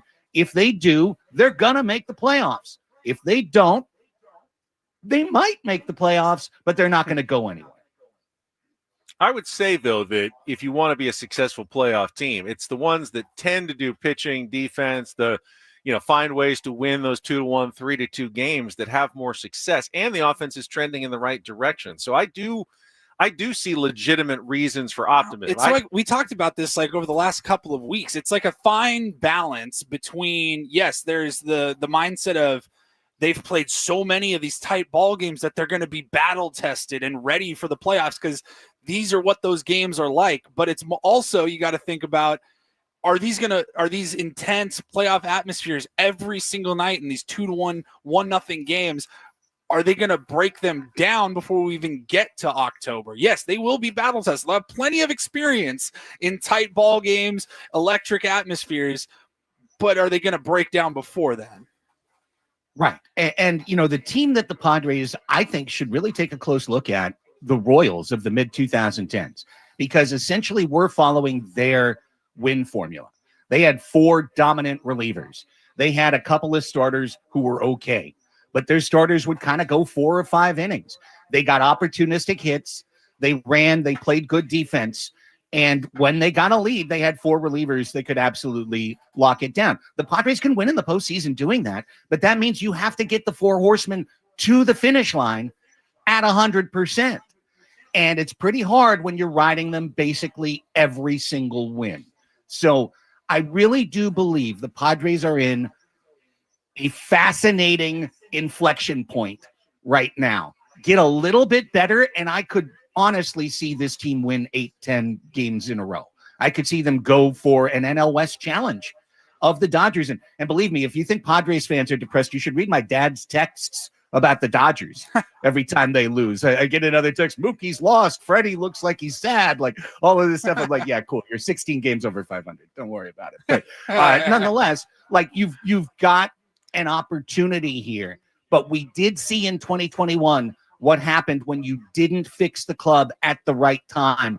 The pitching fell apart and the offense couldn't save it. So I just really think now is the time. Be positive, be productive, get somebody in here, improve left field, improve DH. If you have to move someone, you have to move somebody. Make this team better on Thursday than they are today, and then we ride. Talking to Craig Elsten here on 97.3 The Fan. Well, with what you just said, and I don't disagree with it, the last 2 weeks, while the road trip was only 5-5 and mediocre, you had the All-Star break, and now you've had 10 games in which the four horsemen really only pitched twice. They had the 2 Randy Vasquez games that they protected, the 2-1 lead in Miami and the 3-1 lead. The rest of the road trip, you had 3 easy wins by multiple runs. You did use 1 or 2 of them in a couple of those games, and you used Estrada in one of your losses. But for the most part, including yesterday, which is a really valuable win because you need more of those like yesterday where you can win without your highest leverage relievers. They've been able to give those guys a bit of a breather here at the middle of the season, which could be pretty important going forward, Craig. Absolutely. And that's the whole thing. You just said it in that comment, Ben. If you can add 1 more start a week, that is horseman empty. You know, a 9-2, an 8-1, a 7-3, whatever. If you can add 1 more of those games per week where you just don't open the stable and the horsemen stay with their little hay sacks or whatever, you know, the little feeding pouches, then you're going to be in great, great shape as a team. If you have to just keep riding and riding and riding. And they had like, before the All-Star break, they had a stretch of, I think it was like 55 out of 59 games or something that was either a loss or a 1-run win or a 2-run win. Like, you got to get out of that. And I think a little more offense gets the job done. Now, listen, it's not a perfect system, right? King needs to come back. Yu Darvish needs to show us who he is. If there's a move that weakens the major league roster, that has to be accounted for in these trades. But I do think they're kind of this close to being right there in that top tier. Craig, do you see a path forward where a buy and sell strategy can work? I called it a tightrope this morning for AJ Preller, that you actually could make the team better, even though you're trading potentially away at Dylan Cease. If you can add pitching as well and, you know, add offense by using the pieces you get, there is a path forward. It just is a really dangerous one. It is, and I understand that, and I recognize that risk, and I think AJ recognizes that risk. Do I think that they will trade Dylan Cease? I still think that's a less than 50% possibility. However, let's be clear. Dylan starts tonight, okay? That'll be his 22nd start of the season. He's basically got 10 starts left this year, maybe 11 left in the regular season. And I'm going to be perfectly honest with you. I don't trust Dylan Cease in the playoffs. Like, as a reliever, I might, but they're not going to do that. So as a starter, I don't trust him in the playoffs. So to me, the math has become a lot simpler. The equation is, can I get somebody in the rotation that for 10 starts can improve upon the 4.6 ERA performance that Dylan Cease has done? Can Ryan Bergert be better than Dylan Cease for 10 starts? Can we bring in the equivalent of this year's Martin Perez that can be better than that for 10 starts? Because it's no longer the myth of what Dylan Cease might be. 2/3 of his season is done. It's over. Like, those numbers are baked in. If you're counting on his next 8 starts all being shutouts, cool. Groovy Tuesday. We're in Candyland here. That would be amazing. But I don't know that that's the case. And so, therefore, I think the idea of moving Cease, getting prospects, turning that around, adding an offense, maybe adding a 5th starter, I think it's a little bit of a yoga pose, all right? You need some flexibility, but I think it's possible. Meanwhile, Craig, huge win for SDFC on Friday night over Nashville because I think it answered some questions. Will they have enough? I mean, the depth was being, obviously questioned going into these last couple of weeks. That was a really good Nashville team they beat, and I now feel like we're headed toward playoff soccer. Later this year, they're in good enough position that we're heading toward a chance at a championship here in San Diego. What was your takeaway from Friday night? Oh, absolutely. I mean, first off, win of the year, just straight up win of the year, because SDFC was winless in 3 at home. Nashville's coming in with one of the 2 best records in the league. And you really felt in that match it was going to come down to who scored first, because Nashville has the ability when they are up to lock it down and just play that low block. And that's been really frustrating for SDFC all year long. So I thought, honestly, the first half was so impressive to me to get out of it scoreless. The way Mano Dua has stepped in as a young man, as a rookie at center back, stepping in for Chris McVeigh, the way that Ian Pilcher has stepped in for Patty McNair, these kids have been dynamite. Luca Bombino is just a difference maker on the left side as a 19-year-old with his speed. And you see what happens when Dreyer and Lozano can team up and link up on a goal. This team gets really, really tough to beat. So a gigantic win. We're still waiting to see exactly what the transfer window brings in. We know it's not bringing in a new designated player. We know it's probably not bringing in a superstar to SDFC. But I will just say this, kind of in closing, SDFC is in number 1 position in the Western Conference. They could play to try and win the MLS Cup this year. They could try to make a bold acquisition of a veteran to try and win MLS Cup this year. And I do think SDFC needs another veteran on this team. Marcus Ingvardsson has just not been the guy for San Diego. He's been injured or ineffective throughout the entirety of the year. We can hope for him to come back and succeed, but I'd love to see one more veteran presence, somebody who can add to this attack or on the back line. I don't care where they do it, but I just think one more veteran voice in the room could be huge to get this team over the finish line. Craig, appreciate it. I know fans eagerly are waiting new Padres Hot Tub episodes down the stretch. We'll talk to you again next Monday. You bet. New one with Dylan from Letters to AJ is out right now, so go check it out. Hey, people are going to love that. They loved it when he was on our show as well. We'll come back. We're 2 hours down, 2 hours to go here live at Loma Santa Fe Country Club. More on the Padres trade deadline coming up. Dennis Lynn or Linsider and Real or Fake all ahead here with Ben and Paul on 97.3 The Fan.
Halfway home on a Monday. It's Ben and Woods. We are alive, out and about this morning. We are at the Salute to Heroes tournament at Loma Santa Fe Country Club in Solana Beach. We got here, it was very dark. Now, bustling activity as they get ready for the celebs and golfers to come join us this morning. We appreciate them hosting us today. We don't get out and about a ton, Paulie. No, we don't. It's fun to get out of the studio every once in a while, even though it comes with a lot of hassles, mostly for you, having to set everything up and the equipment. But once we're out here and it's funny, we do it nice. Like the first part of our year is a lot of this. There's fantasy camp, there's spring training a month after that, there's the opening day broadcasts. Yeah. So I kind of get like some work, some reps on setting up all of this technical equipment. And then we don't really do anything for like months after that. And then, couple months from now, we'll probably, hopefully, have some playoff broadcasts, maybe set up downtown or something like that.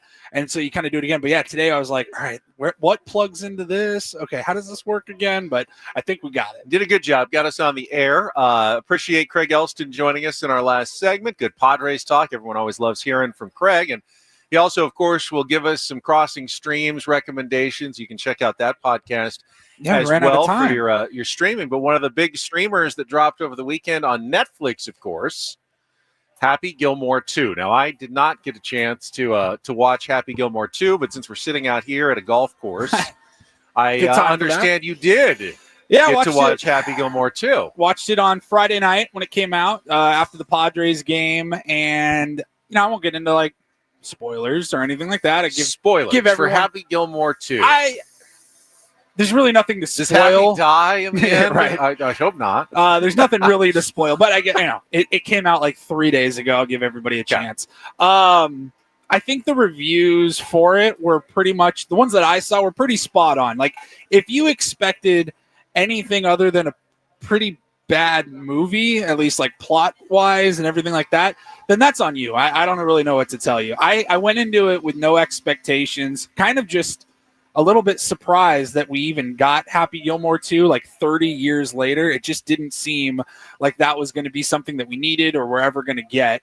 I will say there were a ridiculous amount of celebrity cameo appearances throughout the movie, like from fairly notable roles, like Bad Bunny plays Happy's caddy and his buddy. And I'll say this, spoiler alert or not, Bad Bunny steals the show. He was outstanding. He was really, really funny. I thought. Perhaps an Oscar nomination incoming for Bad Bunny? Probably not, but I guess maybe. Now, I'd also assume that these cameos include people playing themselves. Now, yes. Well, like Bryson DeChambeau played Bryson DeChambeau. All the golfers played themselves. Everybody played themselves. But, like, he walked in to, like, check in somewhere, and Kelsey Plum was working the front desk. Like, there were cameos galore. The one that I'm curious about, and I don't want to spoil it, but I think that you can reveal yes or no on this question.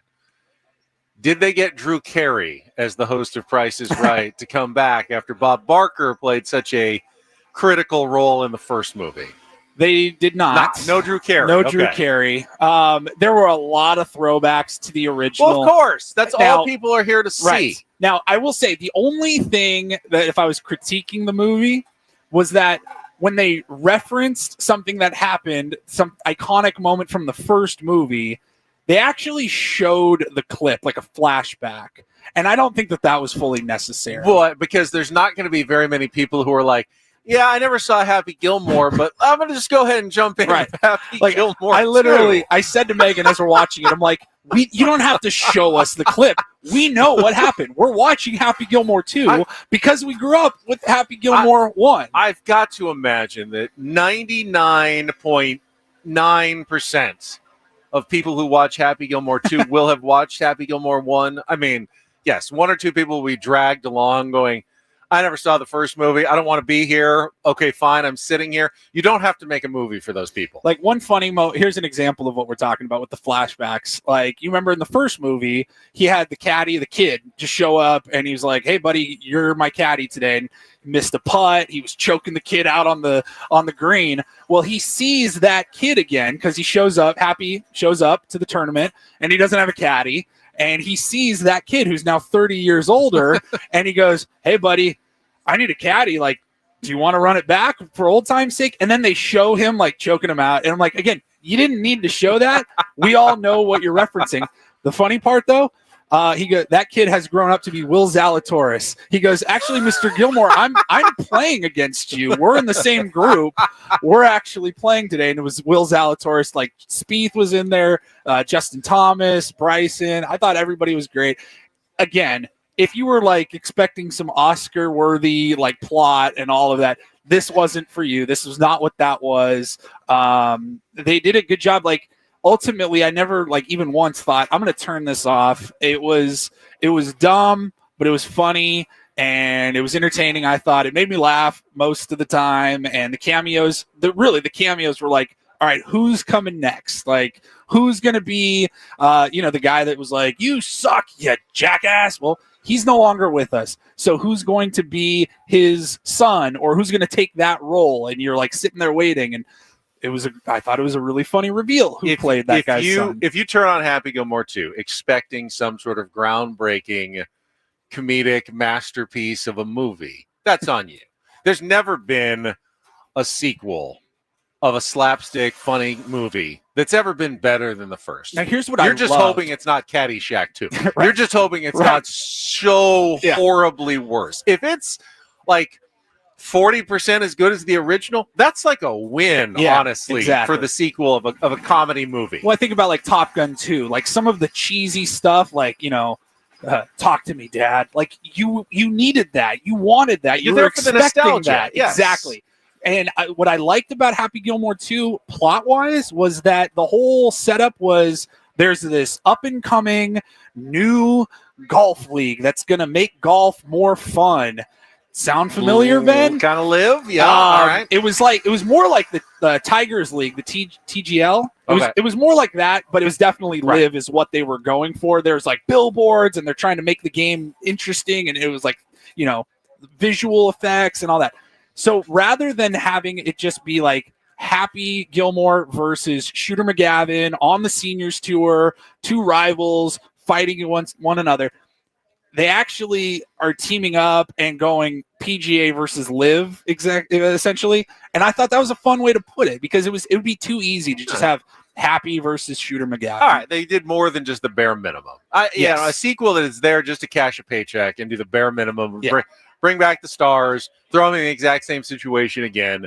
You're just wasting your time and your money. At least they did more than the bare minimum, Paulie says, exactly, to try to entertain and give them an enjoyable couple of hours. Now, I did hear one story about Happy Gilmore 2 while I was actually listening some golf coverage over the weekend.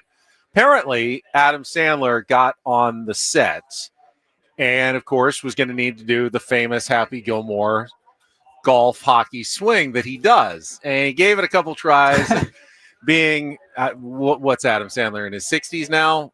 Easily, yeah. He was, let's just say it wasn't really working that well for him. I said, I'm not going to be able to do this. He's 58. 58. All right. He said, I'm not going to be able to do this multiple times every day. I don't have the physical capability of doing it. Tear a muscle. So I don't know if you remember, like 90s PGA Tour golfer Hunter Mahan was brought in as a similarly aged stand-in, and they had to put on the beat. Like every day, he'd have to go through makeup so they could make him look like it. And then obviously they wouldn't shoot him right face on, but he was the double who actually performed a lot of the Happy Gilmore swings for him because Adam Sandler is no longer able at age 58 to quite manage it the way he could as a much younger comedian. Okay, I saw a story about that in Hunter Mahan, so that makes a lot more sense now. I can see that happening. They're all getting up there in age, man. But no, I thought it was a good blend of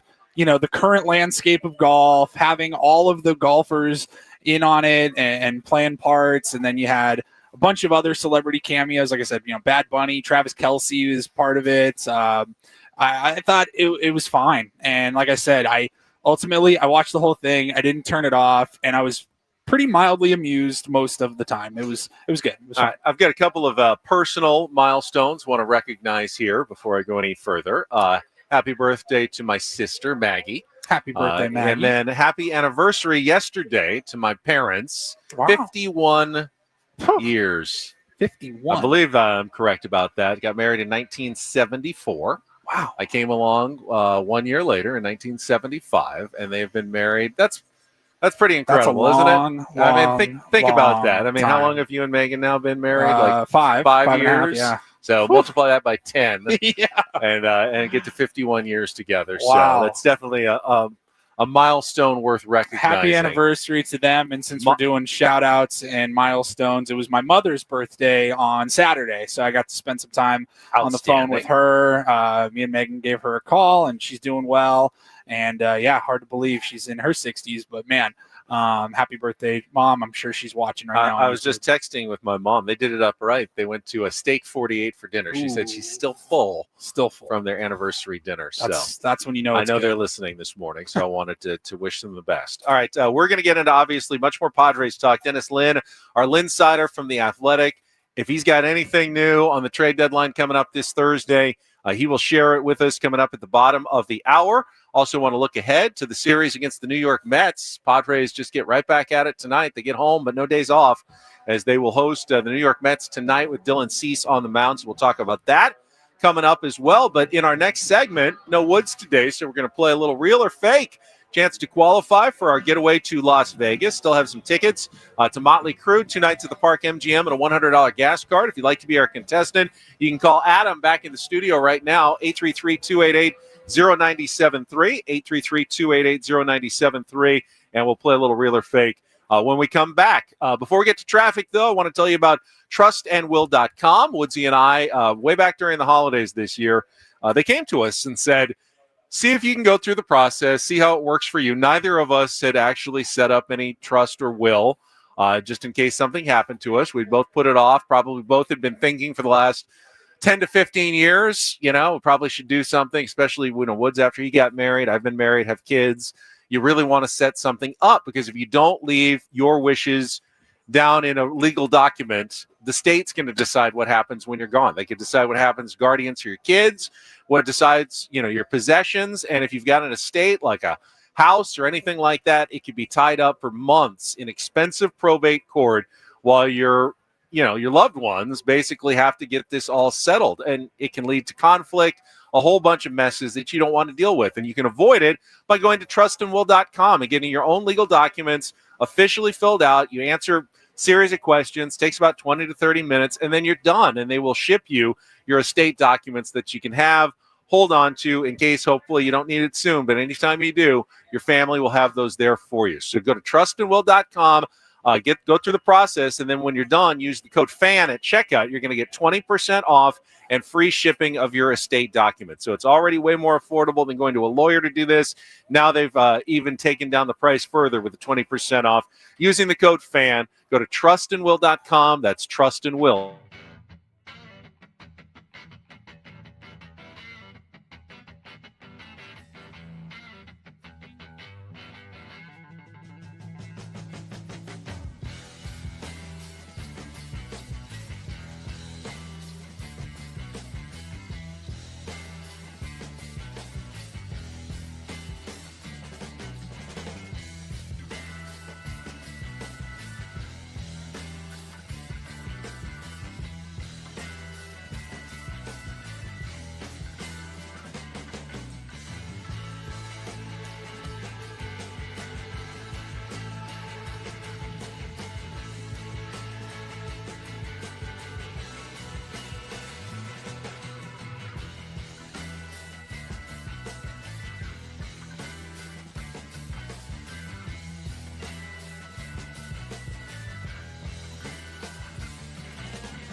Hey players, things are about to get real here in San Diego.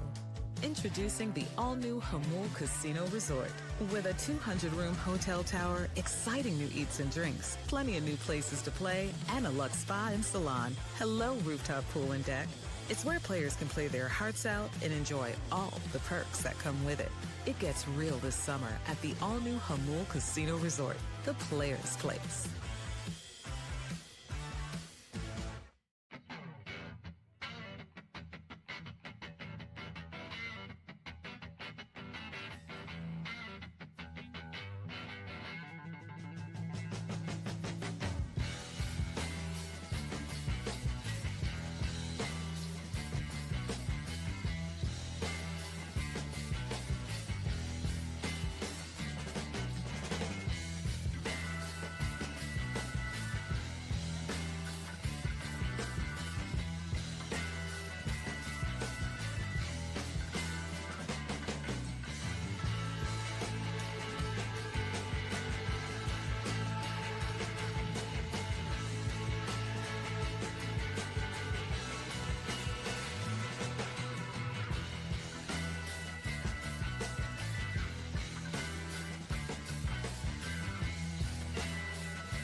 Get to real or fake, Paulie. We did have a couple of trade deadline moves over the weekend. All of our trade deadline coverage here on 97.3 The Fan is brought to you by Palomar Health, champions of healthcare, champions for you. Now, on Friday, we had already heard about the Josh Naylor to the Seattle Mariners deal. We talked about that a little bit. Over the weekend, the Yankees were the most active team. I think it was just after the show sometime on Friday that it was announced that the Yankees had acquired Ryan McMahon, third baseman, in a trade from the Colorado Rockies. Good. Get him out of National League West. I had the exact same thought. Okay, I know Ryan McMahon's not a world beater, but he does seem to, he's not quite Charlie Blackmon-esque in terms of how much he tortured the Padres. He's the new Charlie Blackmon. He's a guy that you don't have to face anymore, at least the rest of this season in the NL West. And the Yankees also picked up Ahmed Rosario, utility man from the Washington Nationals. Now, I think they're still looking for pitching, some more depth. I don't know if the Yankees are done or not. The big question is who is going to pick up Eugenio Suarez, who seems like he's the prize bat in the trade deadline sweepstakes. Yeah, have not heard the Padres connected. Obviously, position-wise, it's not a great fit for the Padres. They're looking more for a left fielder or a catcher, but you can put him a designated hitter. It wouldn't be the worst thing. I think the price tag ultimately is going to be pretty high, though, and I don't expect the Padres to be part of the Eugenio Suarez I just don't want him sweepstakes. to go up north. But it's still pretty quiet. Randall Grichuk went to the Royals from the Arizona Diamondbacks as well. So the Diamondbacks, who lost a couple of games over the weekend, they're in full sell mode. A team that I really was probably most concerned about when we started the season, is a wild card contender coming out of the National League West, to battle with the Padres, just has not gone well for them. Injuries, and they are now 4 or 5 games under 500 and are full off in the sell mode. So Padres still have, I think, 6 or 7 more games. I think 6 more games against the Arizona Diamondbacks. Now they're missing, some of their key players, and will probably trade away Eugenio Suarez as well. So you got the Rockies and the Diamondbacks, who are sell bad. Yep. That's another 13 or 14 more games that the Padres have out of the remaining schedule against two teams that are pretty much okay. It's let you go now for the rest of the season. That's pretty important actually in the wild card race. If they have 14 games, all of a sudden you're like, you got to win 9 of those, 10 of those, 10. Those are going to be winnable ball games Absolutely. that you absolutely need to take advantage of. And the Padres only have 50 some odd games left. So we're talking that's about a significant we're portion. talking about 20 to 25% of their remaining schedule. Then you mix in that 10-game stretch with the Giants and the Dodgers. You got a White Sox series. I mean, the Padres still have some games against bottom of the barrel teams, and they have performed well this season against those teams. So there's a chance to beef up your record a little bit against now non-playoff, contenders the rest of the season. Now, they will play the Dodgers and Giants, and those will be big, but hopefully you build up your record against the other teams, and then you have a chance with only, they're only 4 games behind the Dodgers. You play well over that 2-week stretch, you pick up a bat, you get hot. NL West is still in play for the San Diego Padres as well. Well, that's going to make this week's series between the Dodgers and the Reds very interesting for Padres fans. Where do your alliances I know earlier I said you should be cheering for the Dodgers to beat the Milwaukee Brewers. Yes. And of course they didn't win a single one of those games. Probably because I said you should be cheering for the Dodgers to win. So guess what? I'm going to say it again. You should be cheering for the Dodgers to beat the Cincinnati Reds, who are 1 game ahead of the Padres in the wild card race. Now, if they do the same thing and the Reds sweep the Dodgers and the Padres can, have a good homestand, who knows? By next week, the Padres could be, within a game or so of first place in the NL West. Right. So really, it only matters what the Padres do. They're not out of it enough where I think you root for the Dodgers. If the Padres play well, and we'll preview this upcoming homestand, Mets and the Cardinals coming to town. If they play well this week at home, Padres will gain ground in the division and or the wild card race. If they don't, they will lose ground in the division and or the wild card race. God, what a big week. We'll talk about it more coming up in our 9 o'clock hour and with Dennis Lynn. But right now, it is time to play Real or Fake. Some are here for the compelling sports talk with Ben and Woods. You can go plow through another donut. It's time for Real or Fake on 97.3 The Fan. Tell the people what they'll win today. I will tell our contestant, Rioni, that he has a chance to qualify for our grand prize drawing. It is 2 nights at the Park MGM in Las Vegas, 2 tickets to Motley Crue on September 19th, and a $100 gas card. You can catch Motley Crue's Las Vegas residency at Dolby Live at Park MGM, September 12th through October 3rd. Tickets are available at Ticketmaster.com. I will also remind you that Take on Woods / Real or Fake is brought to you by Bay Alarm, security and fire alarms for every business. We got you. Do we got Rioni on the line? Are you there? I'm here. All right. So here are the rules for Real or Fake. I'll give you the category, and if you can separate Real or Fake 4 out of 7 times, you will qualify for our grand prize. And Paulie can be your phone a friend because he doesn't know the answers this time. This is weird. I usually have them on. Yes, I have no idea. All right. So we are out here at a celebrity golf tournament. Celebrity golf tournaments make me think of celebrity television shows and athletes. So that's where we're going today on Real or Fake. And I'm going to thank Tier 1 Dexter for his research again on this one. I'm going to name a famous NFL player, Paulie and Rioni. You tell me if they are a real winner of ABC's Dancing with the Stars or a fake I've thrown in to fool you. So either they won it or they were probably never on it. Okay. All right, Rioni, you got it? Here we go. Round number 1. Real or Fake Dancing with the Stars champion. Jacoby Jones. Real or Fake Dancing with the Stars champion.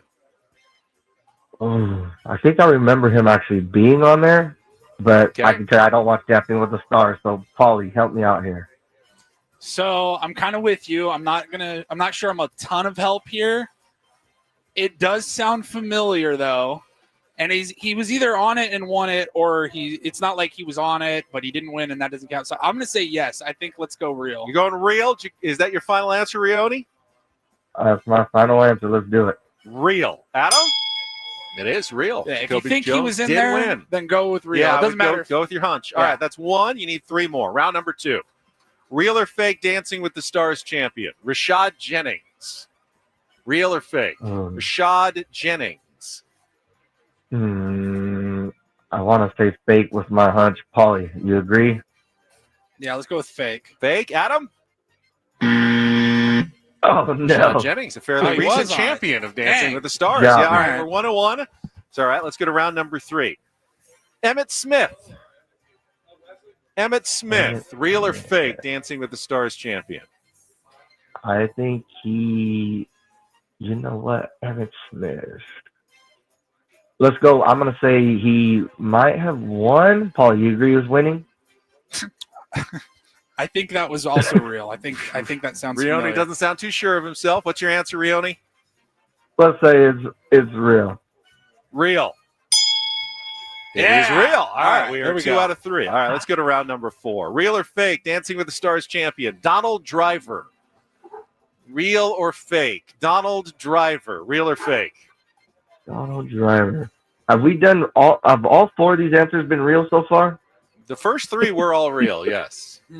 Okay, let's Doesn't necessarily mean anything. I just I don't know. All I said was feel like Donald the Driver. football players Everything usually win when they're on Dancing with the Stars. I'm just saying. Let's say real. You're staying real. It is real again. All right, that's 3. You're just 1 away from a win. All right, let's go to round number 5. Hines Ward, real or fake, Dancing with the Stars champion? Hines Ward. Hines Ward. I want to say fake. Paulie, you agree?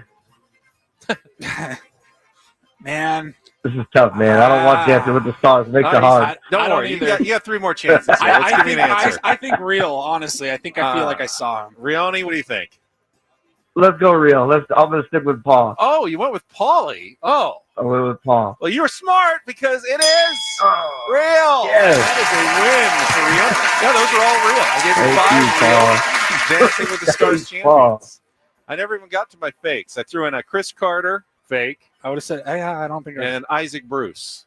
I would have probably said real. Real on that one? Yeah. No, that was fake. Congratulations, Rione. You have qualified for our grand prize trip to Las Vegas.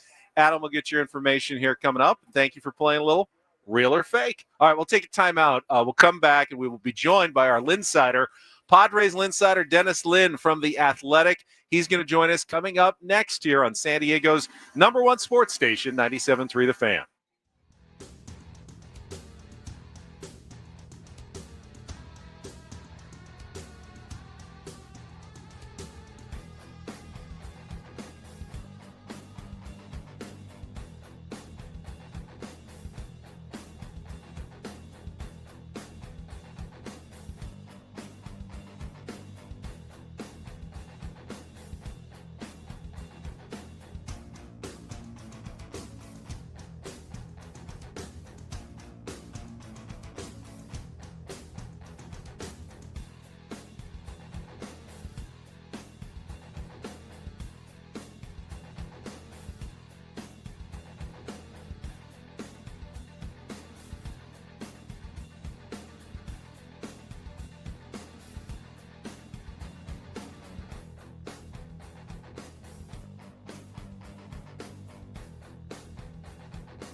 Hey players, things are about to get real here in San Diego.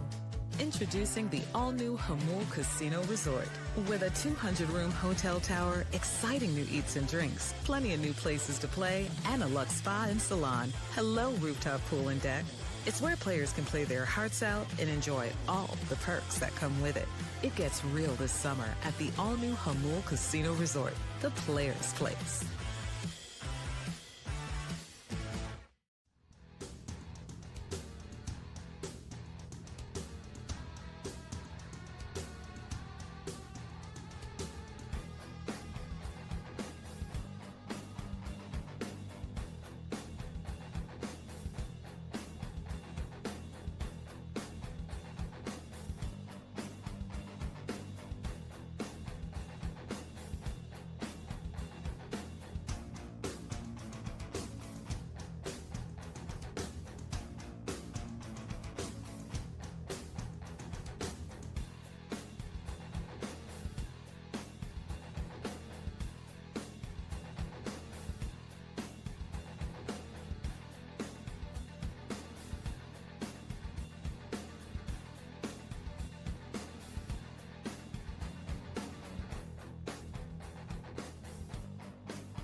Talking about Charlie Blackmon, and then that song comes on to bring us back from a break. We're back. It is Ben and Paul out on remote today. We're at the Salute to Heroes golf tournament up in Solana Beach at Loma Santa Fe Country Club. But we will have our Linsider, Dennis Lynn, going to join us from the Athletic here. We'll get right to Dennis after a check of traffic on 97.3 The Fan. From the 855 Get Ross Traffic Center, protecting San Diego after accidents or injury, here's Kelly Danick. Traffic is sponsored by Islands Restaurants. A couple of problems here, guys. One of them is this collision on South 163 at Claremont Mesa Boulevard. It's got a fast lane blocked, and just when you think you've seen it all, looks like they're having to run a break to clear a trampoline out of lanes on South 5 at Main and Division in National City. Islands Restaurants, summer refreshment, paradise ambience, and the best burgers in town, like the Big Wave with cheese and fresh cut fries. $10 now for limited time only. Visit one of our Islands restaurants throughout Southern California today. Dine in only. I'm Kelly Danick with Ben and Wood, San Diego's #1 sports station, 97.3 The Fan. Happy Monday, Padres fans. It's time to discuss the weekend that was for the Padres with our Ben and Woods Linsider, Dennis Lynn from The Athletic. Brought to you by the all-new Hamul Casino Resort, the players' place. Things are about to get real with the all-new Hamul Casino Resort. With gorgeous rooms and exciting new eats and drinks, it gets real this summer at Hamul Casino Resort, the players' place. Hey, we welcome Dennis Lynn into the program. Always appreciate his weekly visits on a Monday morning. How was your weekend, Dennis? Hi, Ben. It was eventful. It was. Yeah. it was an eventful road trip. A little under the weather on the road trip. I'm feeling better now, but still lost my voice a little bit. Under the weather and in that heat? Ugh. Yeah, there are other places I would rather be in late July, especially right before the trade deadline. But hey, back in San Diego, so I'm excited about that. Let me ask you something first, just in your role as a Padres beat writer covering the team for The Athletic. Is this a difficult team to cover? And not because the players or Mike Schilt or anything are difficult, but difficult in that every time you think you kind of see a trend. Because you wrote the other day, they lost 4 in a row. And like they're on dangerous footing here. They could turn themselves from buyers into sellers. And then it turns around. But then they play well for a while and you look like, okay, these look like contenders. And then all of a sudden, they kind of slow down a little bit offensively. They're a very hard team to kind of draw any really big conclusions about, I would say. Yeah, I'll agree. I will say, in my defense, not that anyone cares. I don't believe I wrote that they would ever turn into sellers. I just said, it is dangerous territory because this is a team that looks potentially, fatally flawed. But yeah, they're definitely going to add either way. But it's always interesting with the Padres. They've kind of lived on a knife's edge all season, and that's happened in past seasons too. But one thing, AJ Preller is going to try to deal his way out of a tough spot. And I'm not saying it's a tough spot right now because they're in a wild card position still. They've got a 1-game lead over the Reds. But this time of year, you kind of have to react to everything. And every little trend is worth diving into, I would say. And that is fair. You said there's no scenario that would transfer them into a full-blown seller. I agreed with that. But I do think these last couple of wins were particularly critical, not just for the Padres, but they may have knocked the Cardinals into full-blown seller territory, which essentially, eliminates one of the remaining few contenders for those last playoff spots in the National League. Yeah, that's a good point. I think there is some Padres interest in some of these Cardinals trade candidates. We'll see. They have interest in every team's trade candidates. I think we've all gathered that with AJ Preller over the years. But yeah, I will agree. Those last 2 wins, especially, were very, very, very critical. And it's in a good way because if you remember in 23, they won a series. I think they split the Rangers, and they're still under 500.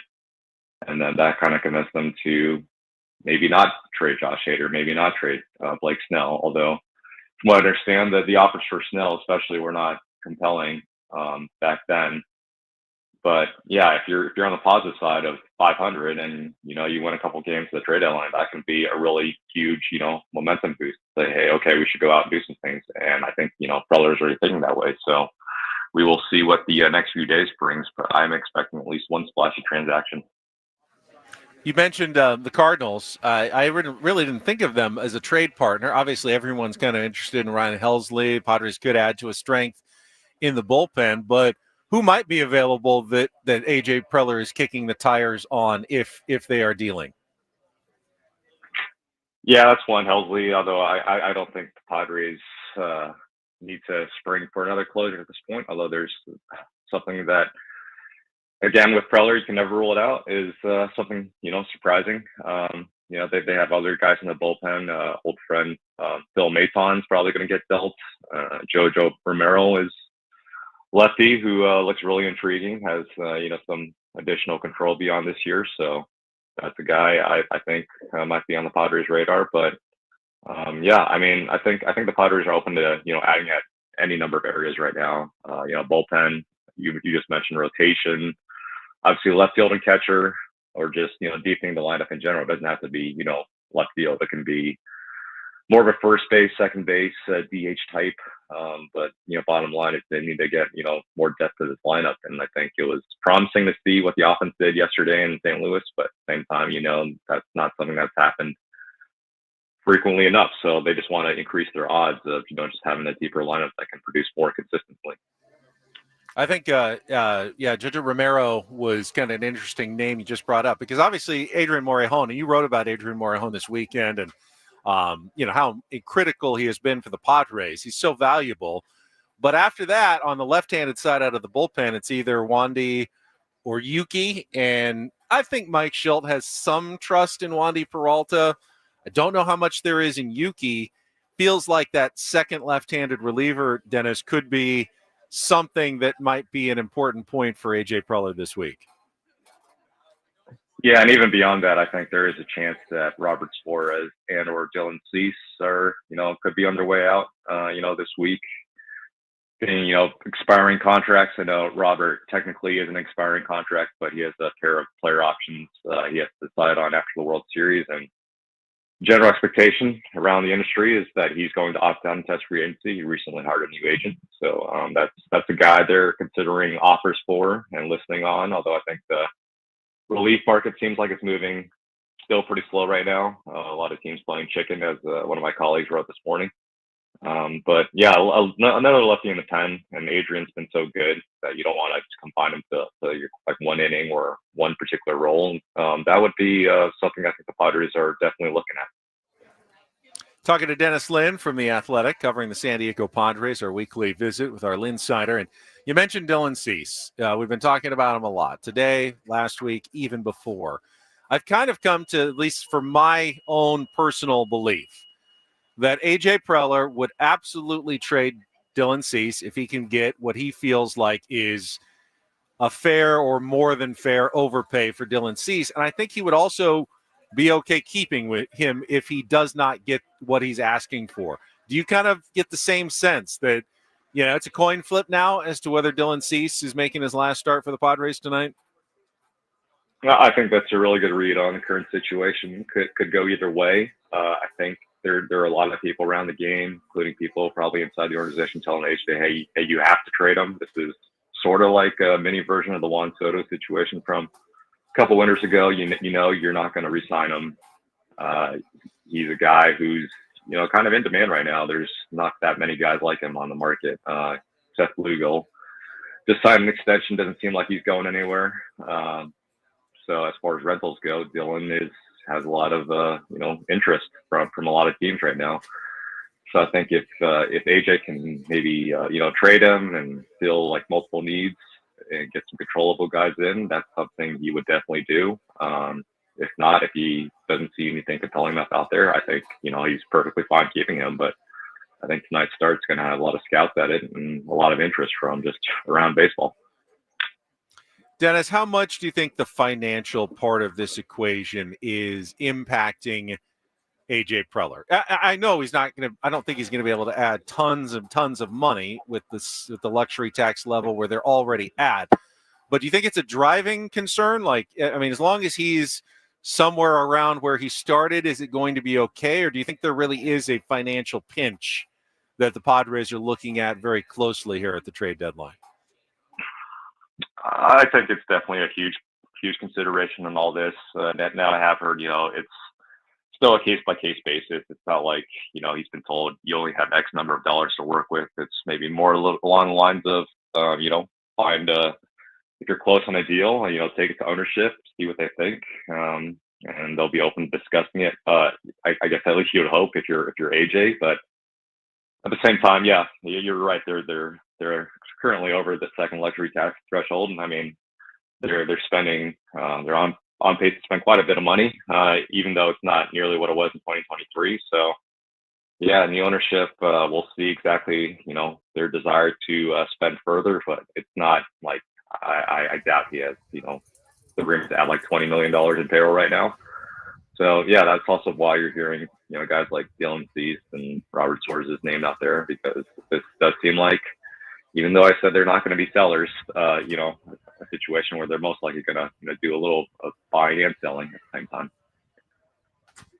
Dennis, we were talking earlier back to this weekend's games in St. Louis, and Ben and I were talking about everything that went down on Saturday evening, the dust up with Manny Machado getting hit, and then there was whatever happened with him and John Jay. And I know you and our beloved Katie Wu kind of teamed up and summarized what happened. And Ben made the point of, Journalistically, it's asked, it's answered. He doesn't want to talk about it, and I'm ready to move on. I'm kind of more in the camp of like, hey, it played out on the field. We all saw it on the cameras, so there's naturally going to be some interest there. I'm just curious if you followed up at all, if you were able to get any sort of information on what seemingly looked like a good friendship kind of fallen sour here over the last however many years. Just curious what your take was on everything that went down on Saturday night. Yeah, when something like that happens, and when Manny says something like he did, and I don't think you see many quotes like that in baseball, let alone any professional sport, maybe more like, I don't know, boxing, MMA, that kind of thing.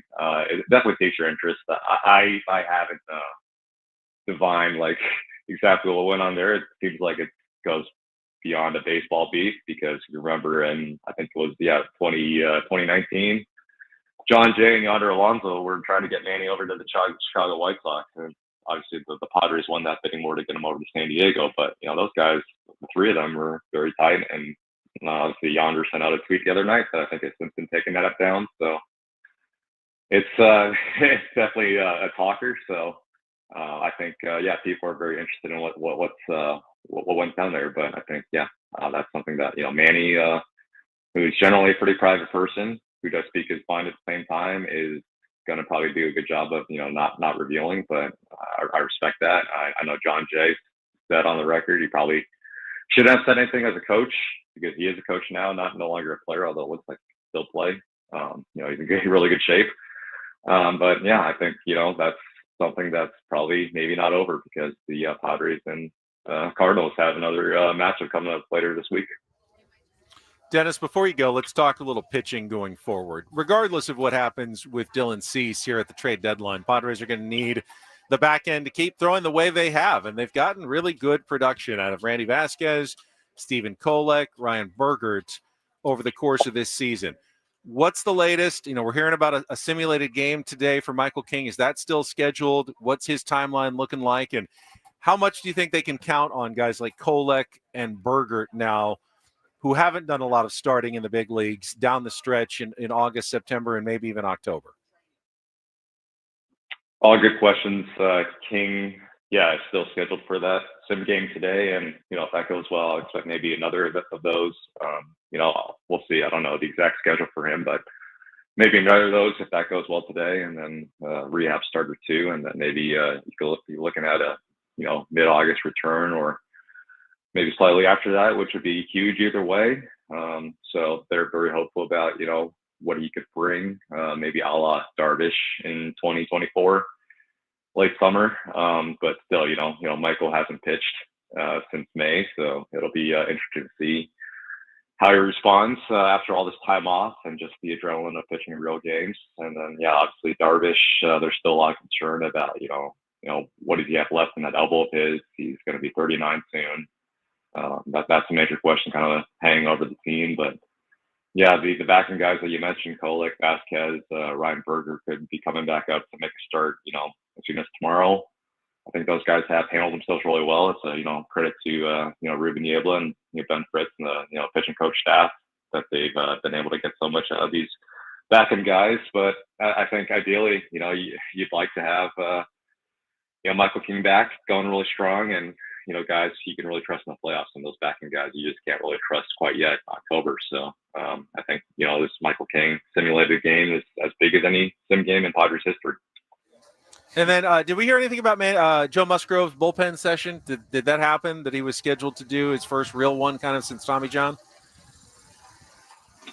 I think that might be taking place this week. I haven't, there's been a lot going on. So maybe I'm overlooking it right now, but either way, I know he's talking about trying to come back for the playoffs in October, but it's more of a, as long as everything's going well with Joe's recovery, it's more of the, I think, significant thing. And I think from all reports, everything's been going well.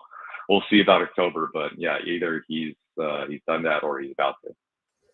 All right, good stuff, Dennis. As always, glad you're back. Hope you feel better here in better weather in San Diego, and we'll talk to you again next Monday. For sure. Thanks, guys. All right, there he is, our Linsider, Dennis Lin. Some good stuff on the Padres pitching rotation, and he kind of agrees with me. Dylan Cease, flip a coin. Heads or tails? Is this it? Is this not it? I'm just curious how much tonight's outing impacts that. Well, I don't think it changes the Padres, but it might change another For team's other teams. opinion Yeah, exactly. of Dylan Cease, which could change what they offer, which could then impact it. So we'll talk more about that coming up. We'll look ahead to this series against the Mets and a Rhino report next. You want bull?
Paulie, we have a wild breaking news story right now out of Major League Baseball. I'm trying to read this as we go here. I am too. We will get you caught up here. Paulie and I are live out at the Salute to Heroes Golf Tournament at Loma Santa Fe Country Club. We're here for another hour.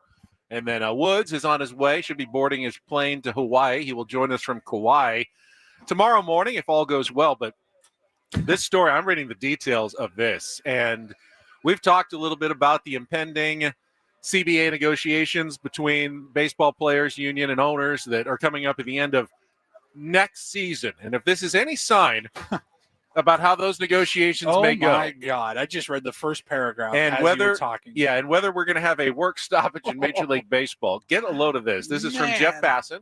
So you know it's pretty reliable. Baseball's #1 insider. Headline, sources. Phillies' Bryce Harper cusses out Rob Manfred during meeting. And he writes, Phillies star Bryce Harper stood nose to nose with Rob Manfred during a meeting between the Major League Baseball commissioner and the team last week, telling him to, quote, get the F out of our clubhouse if Manfred wanted to talk about the potential implication of a salary cap. Sources familiar with the meeting told ESPN on Monday. Damn, dude. So we've been hearing stories about how Rob Manfred has been making the rounds in Major League Baseball, talking to players in clubhouses, trying to basically, give this like owner's pitch that we can make a salary cap work and it can actually be good for you guys. You'll get more revenue if we do it like the NBA, like the NFL does it. A big giant salary cap. It's tied to the revenues for the league. You're guaranteed a certain amount every year.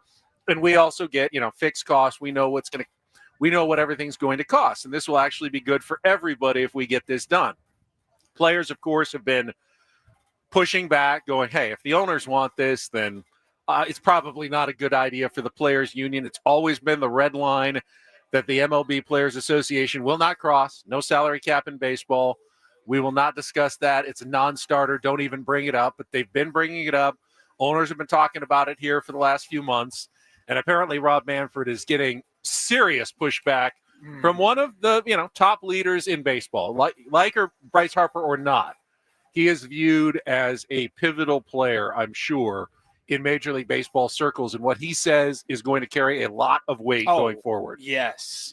I love it in the sense that I love a player like Bryce Harper standing up to Rob Manfred. I don't think Rob Manfred has done a very good job as commissioner of Major League Baseball, and I don't like the direction that he's taking the sport of Major League Baseball. But it's also terrifying for us as fans to see that pushback now and go, wow, this is like we've said this is going to get ugly here after the 2026 season, but to see it start to play out that way, it's not reassuring if you want baseball in 2027. I'm reading here more from ESPN and Jeff Passan. It says, quiet for the majority of the meeting, Harper, sitting in a chair, holding a baseball bat, eventually grew frustrated and said, if Major League Baseball were to propose a cap and hold firm to it, that players are, quote, not scared to lose 162 games. And that's according to sources that were in the meeting and then we're talking to Jeff Passan. Harper stood up, walked towards the middle of the room, faced up to Manfred and said, if you want to speak about that, you can get the F out of our clubhouse. So to hear that players are already united and not afraid to lose up to a full season of baseball, that's scary. And then Manfred, according to sources, responded, I'm not going to get the F out of here, saying it was important to talk about the threats to MLB's business and ways to grow the game. And guess who tried to play peacemaker in this entire situation? The least likely person. Veteran outfielder Nick Castellanos tried to diffuse the tension, Passan writes, saying, quote, I have more questions. So that's like Adam walking into our studio and Woods standing toe-to-toe with exactly. that. Get the F out of our studio. And Ben be like, Adam, I actually have a couple of more questions.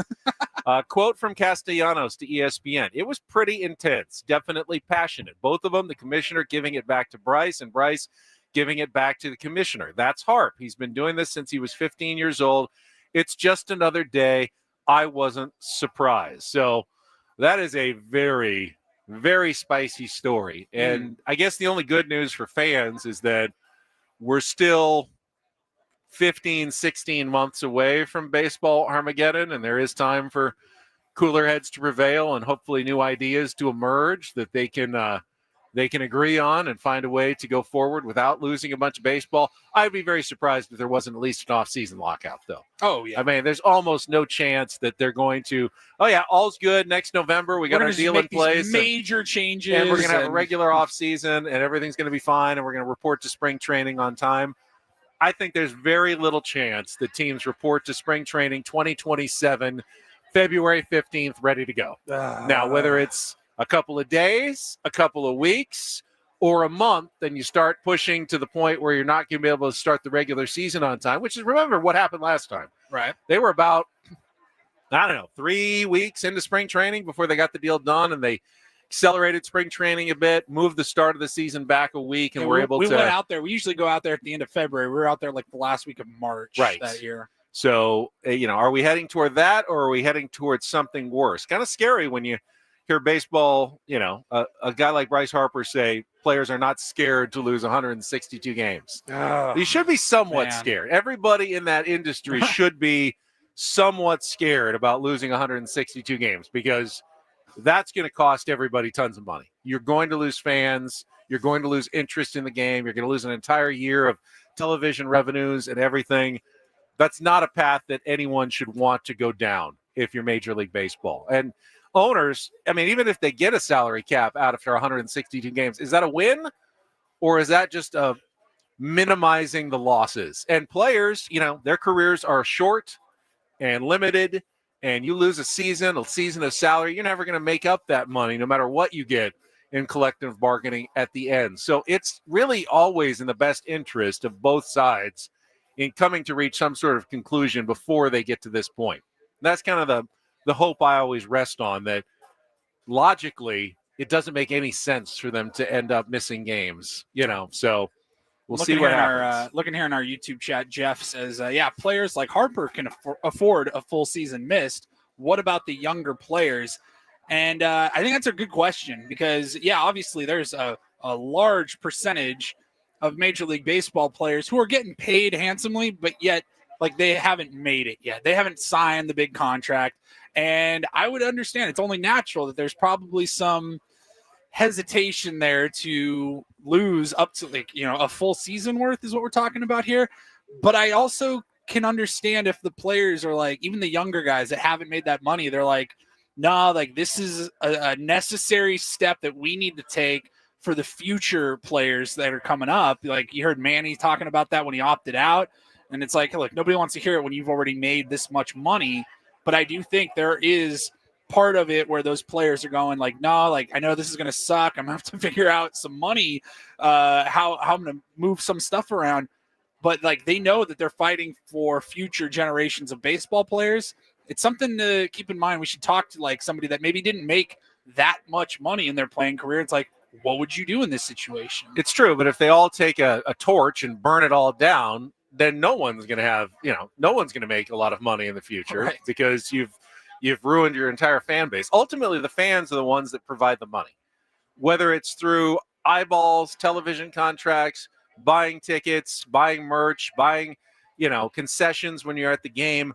Ultimately, you only make money because you have fans. Right. And if there are no fans showing up, if there are no fans watching on television, no one makes any money in the end of the day. So you have to, your number one priority always has to be the fans. And once you put it on yourselves, whether you're the owners or the players, then you're missing the forest for the trees. Yeah. All right, let's move on. We still do have baseball, fortunately, right now, and can talk about baseball with the Padres opening up another homestand, their first since the All-Star break. It's been over 2 weeks. 2 weeks yesterday was the last time the Padres played a game at Petco Park. So finally returning tonight for game one of their series against the New York Mets, a team that was absolutely down in the dumps about a week ago. Was ice cold, had played a month of just insanely bad baseball. Yep. And now, of course, they come to San Diego on a 7-game winning streak. Red hot as they come to town. Just like the Marlins were red hot when the Padres went to Miami last week. They won 20 of 28 or something. They took 2 or 3 from the Brewers over the weekend. It's not just the Padres. You can say, I can't believe you lost a series to the Marlins. Everybody's losing series to the Marlins right now. Now it's the Mets who are red hot, and they will send Frankie Montas to the mound. The former Yankee will go up against Dylan Cease tonight at 6:40. And this is why baseball is so weird. Frankie Montas, who's been hurt most of the season, and Dylan Cease, who has made every single start all season long, both have 3 wins. I think Montas has made like 6 starts. He's 3-1. Dylan Cease, of course, has 10 times more losses. He's 3-10. So who would you think of those two has the better ERA? Oh, obviously, Frankie Montas. Of course, Dylan Cease actually has the better ERA, 4.59 to 4.62.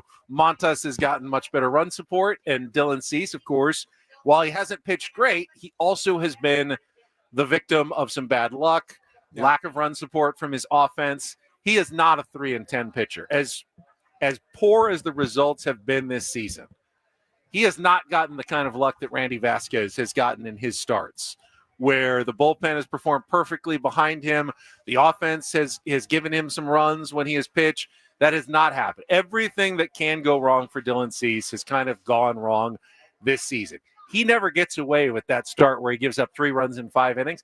A lot of guys, Stephen Kolek yesterday, 6 innings, 2 runs, gets an easy win. Dylan Cease, 5 2/3. His last outing, he gave up, it was like 5 innings, 3 runs. Like, it wasn't great, but it also didn't kill you. Like, it shouldn't have been an automatic L, and yet that's how it feels when he has that inning. This year for Dylan Cease, they have virtually all turned into losses. Anytime he has had a bad inning, just a slightly ragged outing, whether the other team has thrown an ace or the Padres just haven't been able to hit or someone wasn't able to make a play, nothing has gone right for Dylan Cease. Do you think that trend continues? That's the big question for A.J. Preller, because that could change instantly.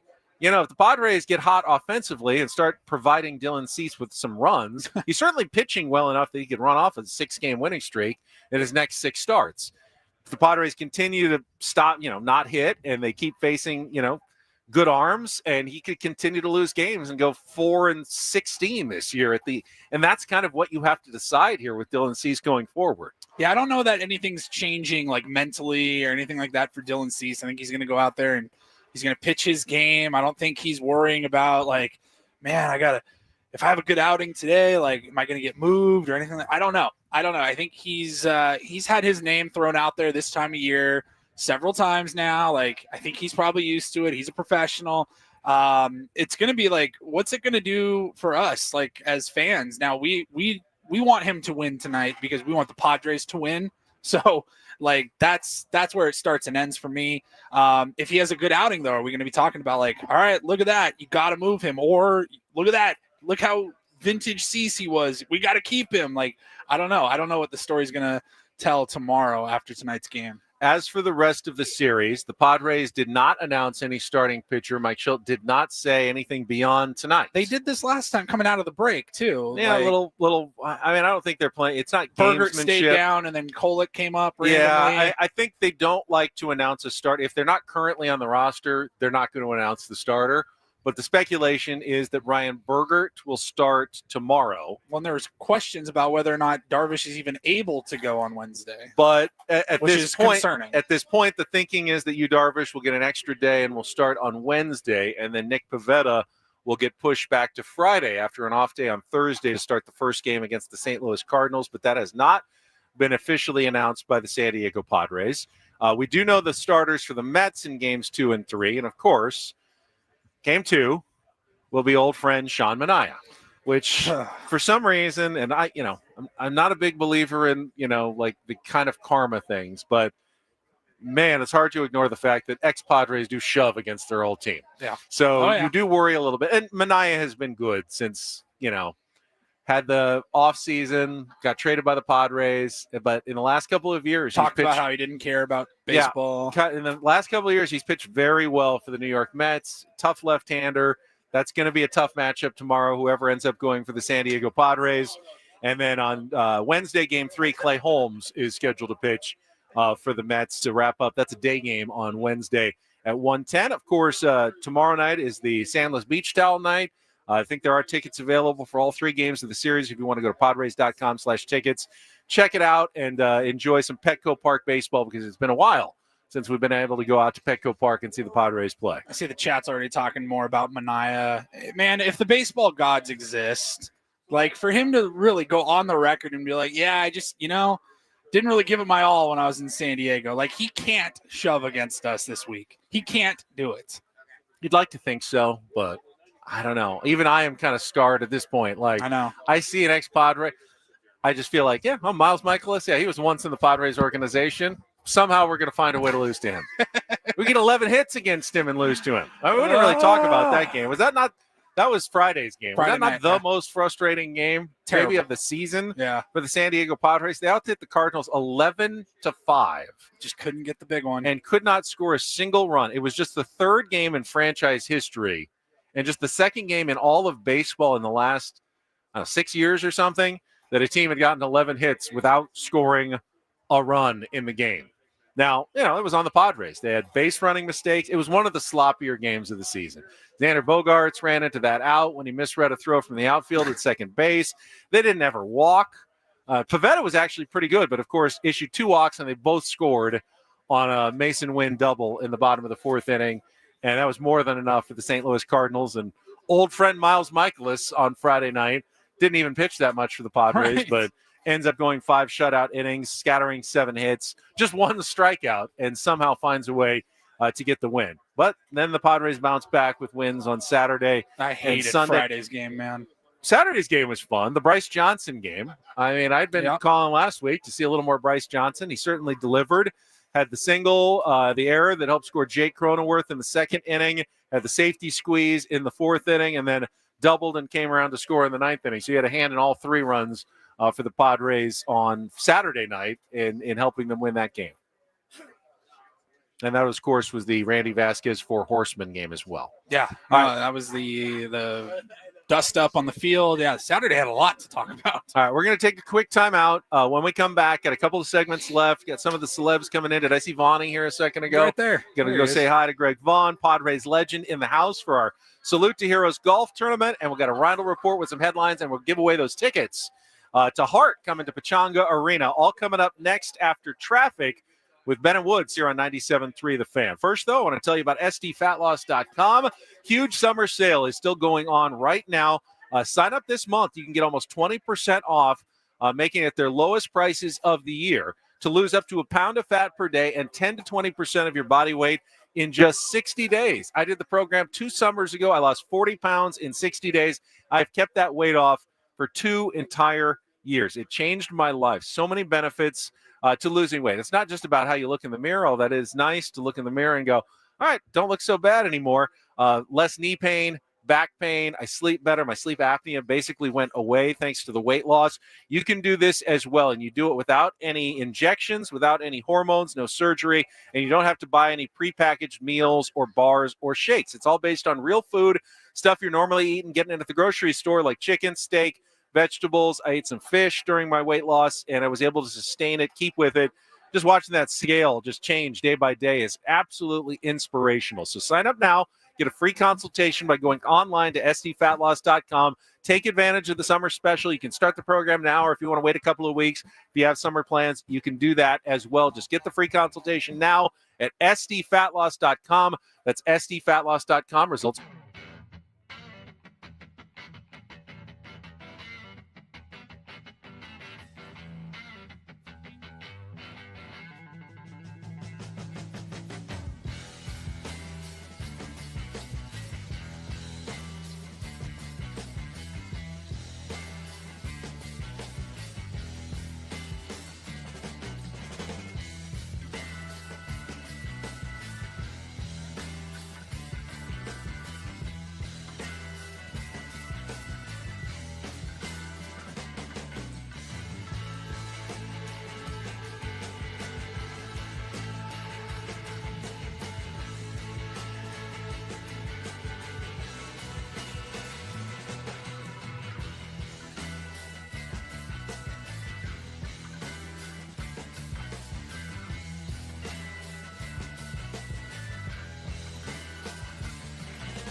Hey players, things are about to get real here in San Diego.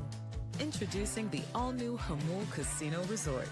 With a 200-room hotel tower, exciting new eats and drinks, plenty of new places to play, and a luxe spa and salon. Hello, rooftop pool and deck.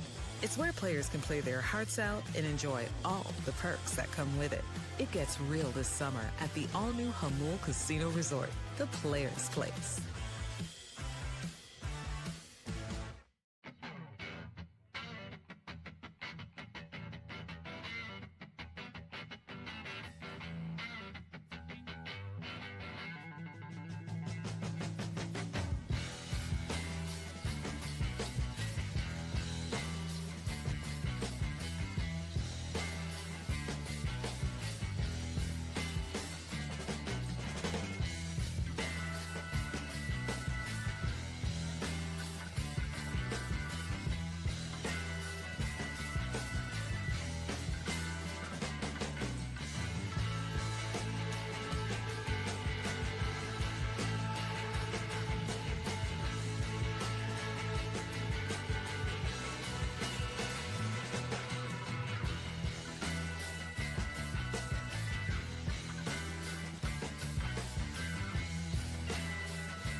All right, things are starting to pick up here as we get a little closer to the golf tournament. Ben, Paulie, we are live here today at Loma Santa Fe Country Club for the Salute to Heroes charity golf tournament. We just saw Greg Vaughn came by. We talked to him about the tournament last week when he was on the air, and Major League Baseball player from San Diego we haven't had on before, Jacques Jones, is in the house. Might get him on in the last couple of segments of our program today as we go until 10 o'clock, and then Braden will hit the airwaves. And, of course, we're monitoring all channels just in case there's any breaking trade news as we get closer to the trade deadline. Will it go right down to the wire on Thursday? Adam Klug's back in our studios. Now, Adam, we've got our roundtable on Thursday from 10 to 11. What time is the trade deadline on Thursday? 3 p.m. Pacific. 3 p.m. So we'll have anything that goes on during the roundtable, but then you'll have to stay tuned all the way through Braden and Gwen and Chris right up to the last minute on Thursday afternoon. That's correct. Clark Fahrenholt's actually going to join the station for a couple of hours in studio for the hours leading up to the trade deadline. Good nice. get. Well, I like that kid. I had no doubt that we will have things well planned and well covered to see. Now, there's a good there's a chance, Padres don't end up doing anything. I would be surprised if that were the case. Ideally, like a trade breaks late Wednesday night and we can wake up Thursday morning and just break it down on our show. Right. Like we already know what happens, Right. but Right. it never seems to work out that way with AJ No, Preller. that would be ideal. But My we'll wait prediction and with see. 10:01 on Thursday morning is when AJ is most likely to make his biggest moves. 11:01, right after the roundtable. Oh, that's right. 11:01, right after the roundtable. Yeah. Perfect. Yeah. We've just spent wasted an hour talking about What are something. they going to do? And then, of course, they will do something as soon as we're wrapping up the roundtable. Well, that's happened a couple of years ago when we had the roundtable, but then everything broke like after the trade deadline was already over. And Yes, and then we were that's already right. off the air. We were all in our cars in the parking lot when all the big trade news came down. Adam was like, hey, can you guys come back? Yeah, I remember that. All right, let's give away some of these tickets that we have to Heart, which is I think pretty cool. One of my favorite bands, a couple of my favorite songs. I love Crazy on You and Magic Man. They're coming to Pechanga Arena, and we've got tickets to give away. Be the fifth caller to Adam Klug back in our studio right now at 833-288-0973 to win 2 tickets to Heart at Pechanga Arena on August 13th. There are limited tickets still available at AXS.com if you want your own or win them now. 833-288-0973 if you'd like to win those tickets to Heart at Pechanga Arena. Let's give those out. Let's go ahead and let's just go to break now, Benny. Right. And then Jacques Jones, he was throwing down a breakfast burrito. Okay. So when we get back, we'll do a few minutes with him, and then we can wrap it up. Perfect. Get some Rhino Report headlines elsewhere in baseball. Had a huge night on Friday from a rookie that we haven't talked about as well. Try to get to that and more in our final segment of Bennett Woods, live from Loma Santa Fe Country Club in Solana Beach this morning on San Diego's #1 sports station, 97.3.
Hey players, things are about to get real here in San Diego. Introducing the all-new Hamul Casino Resort. With a 200-room hotel tower, exciting new eats and drinks, plenty of new places to play, and a luxe spa and salon. Hello, rooftop pool and deck. It's where players can play their hearts out and enjoy all the perks that come with it. It gets real this summer at the all-new Hamul Casino Resort, the player's place.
All right, final segment on a Monday morning at Benton Woods, and as the tournament starts heating up here at Loma Santa Fe Golf Club, we're at the Salute to Heroes Charity Golf Tournament and Celebrity Golf Tournament. Some of the celebs are starting to arrive late in our show, but it's good. We got a few minutes left, and I am surprised that I don't think I've ever had a chance to interview a guy who is sitting down next to us right now. Had a really good major league career, about a 277 as an outfielder, mostly with the Minnesota Twins. A caver from San Diego High School, Jacques Jones, is with us here on 97.3 The Fan. Jacques, it's a pleasure to meet you. Yeah, pleasure to meet you too. Thanks for having me, fellas. So it's you're back in San Diego now. Did you move back full time after your career? Never left. I always nice. rented to where I played, and I was back home in the off season because there's no place like San Diego, and there's no weather like San Diego. No, Minnesota is too cold in the winter, and then probably gets a little warm in the summer. Correct? Yeah, it's a little toasty, gets a little humid. Bugs all over the place. Some of the best people I've ever met in Minnesota, though, but weather-wise, you cannot beat San Diego. You got to play indoors for, I believe, your career, though, there. Now they play outside, so totally different. yeah, totally different. But, I mean, it was nice to not have any of the elements affect the weather elements anyways affect the game. So that was nice. So we were just talking all morning long. The Padres just wrapped up a series in St. Louis at the end of July. A little testy. Yeah. Can you put it into perspective for us? Because we're not athletes. We're not baseball players. We've never had to play at top of the game, like in those conditions. What is it really like when you're not used to that kind of heat and the humidity and everything? I mean, you know the old cliche, drink plenty of water, right? You have to drink water. You have to know that your jersey is going to be heavy. It's going to be sweaty. It's going to be hot. It's going to be muggy. Luckily, St. Louis has some of the best fans in baseball. They rag you, but it's not as intense as it is on the East Coast. But you just got to know that in the summer, man, most everywhere you go outside of California is going to be hot, humid, and muggy. Now, our colleague Woodsy is not here. Maybe it's for the best because Woods is he's a giant Notre Dame honk. And, of course, we've got a USC Trojan sitting right here. Now, you went the college baseball route out of San Diego. What made you decide to go to college as opposed to trying to go pro right away like so many baseball players do now? I got drafted at the time. I was offered like $33,000, which wasn't even a third of my scholarship. Okay. I was not ready physically. You made the right choice because you went in the second round eventually, I went in the second round. Like I was not ready mentally. I was not ready physically, even though I was a pretty good high school player here. There's a lot of pretty good high school players around the country. knowing that I wasn't ready. My choices were in between San Diego State and USC. I wanted to get away from home. I actually wanted to go to Pepperdine or Texas, but as God has it, he sent me to USC, and the rest was history. It was a great time. I enjoyed I enjoyed everything about USC. Pepperdine or Texas? Could you pick two more opposite schools in America? I don't know how much time I have to tell stories, but one of my high school teammates who just passed probably about 8 months ago, he got recruited to go to Pepperdine, and he signed with the Braves in the 10th round. So he didn't go. So I wanted to fulfill his dream and go to Pepperdine, but also Texas was really good at the time. Well, yeah, I would think. And so I wanted to get away from home, but San Diego State and USC. So I chose to go to LA. Now, you were just saying you're out here playing golf, celebrity golf tournament. You get the bug a little bit after your career. So we've had Adam Jones on many times. A little younger than you, but he also got the bug bad. Yeah, he got the golf bug bad after his career and is trying to improve his game. But you see a lot of baseball players do that. You still want to be competitive at something after your career. Well, you want something to do. You miss the camaraderie of your teammates in the clubhouse and things like that, and the competitiveness of getting your juices flowing, of doing something and trying to be good at something. And so most players gravitate towards golf. It's less strenuous on your body than playing pickup basketball or pickleball or something like that you can probably tear an Achilles.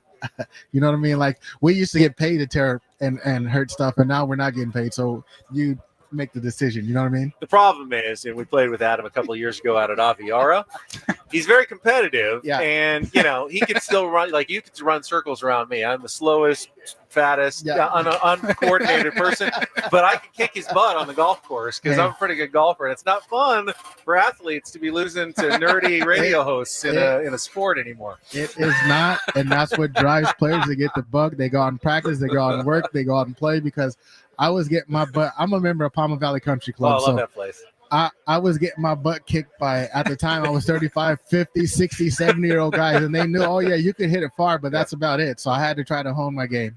Well, Jacques, a pleasure to meet you. Have a good round out there today, and thanks for stopping by and saying hello. Thank you. It's nice to meet you guys as well. Jacques Jones, Thank you, man. Major League Baseball outfielder, San Diego High School legend, and USC Trojan that Woodsy didn't have to. We're going to take a quick time out for traffic. We'll come back. I have a Rindle report. I just saw him a second ago. Arabian Prince from NWA just introduced himself to me. He said, "Hi, I'm Arabian." So I said, "Hi, I'm Ben." Did I do that correctly? I was a little nervous about that. I think you handled it yourself well. He might actually sit down with us. We'll see after a check of traffic here on 97.3 The Fan. From the 855 Get Ross Traffic Center, protecting San Diego after accidents or injury, here's Kelly Danick. Not too bad of a wrap up this morning, guys. Crash clearing on South 163 at Claremont Mesa Boulevard. South on the 15 before Scripps Poway Parkway. We have reports. Well, it looks like some drywall in middle lanes. I'm Kelly Danick with Ben and Woods, San Diego's #1 sports station, 97.3 The Fan. And get things started here with our today's edition of the Rindle Report. Now tuned into the greatest. Welcome to the Rindle Report with Paul Rindle. Hi, Paul. All right. 2 stories from the world of sports that we haven't gotten to yet. We'll start off in Major League Baseball. And 1 story that you didn't know you needed. Are you laughing, biatch? It's the Rindle Report. Hey, Paul, how you doing? Okay, how are you? On 97.3 The Fan. Are you ready to bless the mood? I need some help, please. That was good. Can I get a yeah? Oh, yeah. All right. All right. Alrighty, Happy Monday, Benjamin. Home stretch here. Let's get started with some headlines that we haven't gotten to. We'll start off in Major League Baseball. We did briefly mention Seth Lugo signing a 2-year contract with the Kansas City Royals. Do you have anything more you'd like to add? I was surprised his name had been floated out there. I was a little bit surprised to see that the Royals are hanging on to him. I have nothing but good things to say about Seth Lugo, and I'm glad he got a multi-year deal. Well, yeah, I mean, the Royals were thinking of trading him, not because they didn't want him, but he wasn't part of their future plans until he signed. But once he signed, changes the equation. Sure. If the Padres signed Dylan Cease to an extension this week, they wouldn't trade him either. I don't think that's going to happen. As Woodsy tweeted last night, he's the one that got away. Yeah, I think so. It feels like, Seth Lugo, it was a few $1 million extra that the Royals offered him. The Padres weren't quite willing to go up that high. really wanted to see them stick with him because he flourished with the Padres. Yeah. He liked it here. They wanted to bring him back just for whatever reason. The numbers didn't line up. But, yeah, I think if AJ can go back in time and sweeten that deal a little bit, he would love to have seen Seth Lugo still with the San Diego Padres today. The other big story in Major League Baseball that we didn't get to, it happened Friday night, which on Monday feels like an eternity ago. But my God, the performance from A's rookie Nick Kurtz, who hit 4 home runs, which that in and of itself is headline worthy. That's a phenomenal day in the big leagues, as Mud always says. But I mean, overall, he went 6 for 6. He was a triple shy of the cycle, I think, in like the 4th inning. When that game was being played, he could not miss. He ended up going 6 for 6 with 4 home runs, and 8 runs batted in. I mean, a double, 6 runs scored, and 8 RBIs in the game. It's literally one of the better performances in the history of Major League Baseball. No one's ever had that particular combination of greatness with 4 home runs, 6 hits, whether you want to call it, an 11 RBI performance, Sean Green, whoever it is. It goes down as one of the greatest single nights. And it comes from this, burly, young 22-year-old who was playing college baseball last year. So he's just coming up for the first time in the big leagues, has an absolute night to remember, just kind of out of the blue. I mean, he'd been hitting some home runs he probably, of course, will never, ever do that again in his Major League Baseball career. There have been legendary hitters who haven't come close to a 4 home run game in their career. So that was a very wild night. I thought I saw it was like a fake almost. Right. Like that. There's no way that's possible. I thought I saw a graphic on ESPN, like Sports Center, and it was something like the amount of 4 home run games. It's less than perfect games. Like it's one of the more rare things you'll ever see in baseball. And it happened on Friday night in a 15-3 win over the Astros for the A's. It's funny because you'd think they're probably just the list of like who's who of the greatest home run hitters of all time. And it's not really. I mean, you go back and it's, there's good hitters, but like Mike Cameron I think Josh Hamilton was the last one for the American League. And then Mike Cameron. Suarez did it actually in this year? He did it earlier this year, yeah. He did it earlier this year for the Diamondbacks. Mark Whitten, I remember doing it when I was... Like you would just assume it's Barry Bonds, it's, Bob Alex Horner, Rodriguez. Mike Schmidt and Willie Mays, they both did it. But then, it's just kind of it's a weird thing. It's the same with like the perfect games. That's true. Like the perfect games, there are the big names that you expect, the Hall of Famers. There's Nolan and then Ryan, there's Randy Philip Johnson, Umber and Matt Cain, who was good, but not a Hall of Lou Famer. Gehrig did it. So Gil Hodges, there's some Hall of Famers on this list, but one of the randomly amazing accomplishments you see in Major League Baseball. And by the way, the Astros, who had been one of the best teams in baseball, they got swept by the A's in a 4-game series. Mm-hmm. The Tigers finally won yesterday, but they had lost 12 of 13 to completely fall. They had the best record in baseball. Now they're still pretty far up in the AL Central, but no longer, just cruising to the playoffs. Every team has gone through these ups and downs. I mean, including the Dodgers, who lost 2 of 3 to the Red Sox over the weekend, and Padres have pulled back within 4 games now in the NL West. They lost to Walker Buehler, their old pitcher, yesterday for the Red Sox, which was kind of interesting, even though Dustin May pitched pretty well. The Giants got swept again. I mean, they had Rafael Devers. He plays first base this weekend. You think this is all going well, except they don't win any games. And they got swept by the Mets over the weekend at home in San Francisco to fall 3 games back in the wildcard race. The team that worries me right now, Paulie, kind of the Cincinnati Reds. And, we talked earlier, they're playing the Dodgers this week, and we're not sure who we're cheering for in this series. They completed a sweep of the Rays yesterday. They're just a game behind the Padres. And they've been rumored to be interested in Eugenio Suarez. Oh, man. The Reds adding at the deadline and trying to make that push because they haven't been a playoff team in a long time other than 2020, the shortened season. I think 2013 was the last time they were in the playoffs. They're a really interesting team and one that I don't necessarily would like to see the Padres have to come down to the wire trying to hold off in September for a playoff spot. Who the hell do you root for?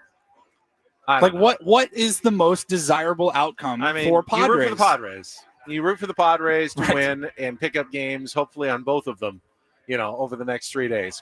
Pick up 1 game on the Dodgers and 2 on the Reds, or 2 on the Reds and 1 on the Dodgers. That's what you would like the Padres to do.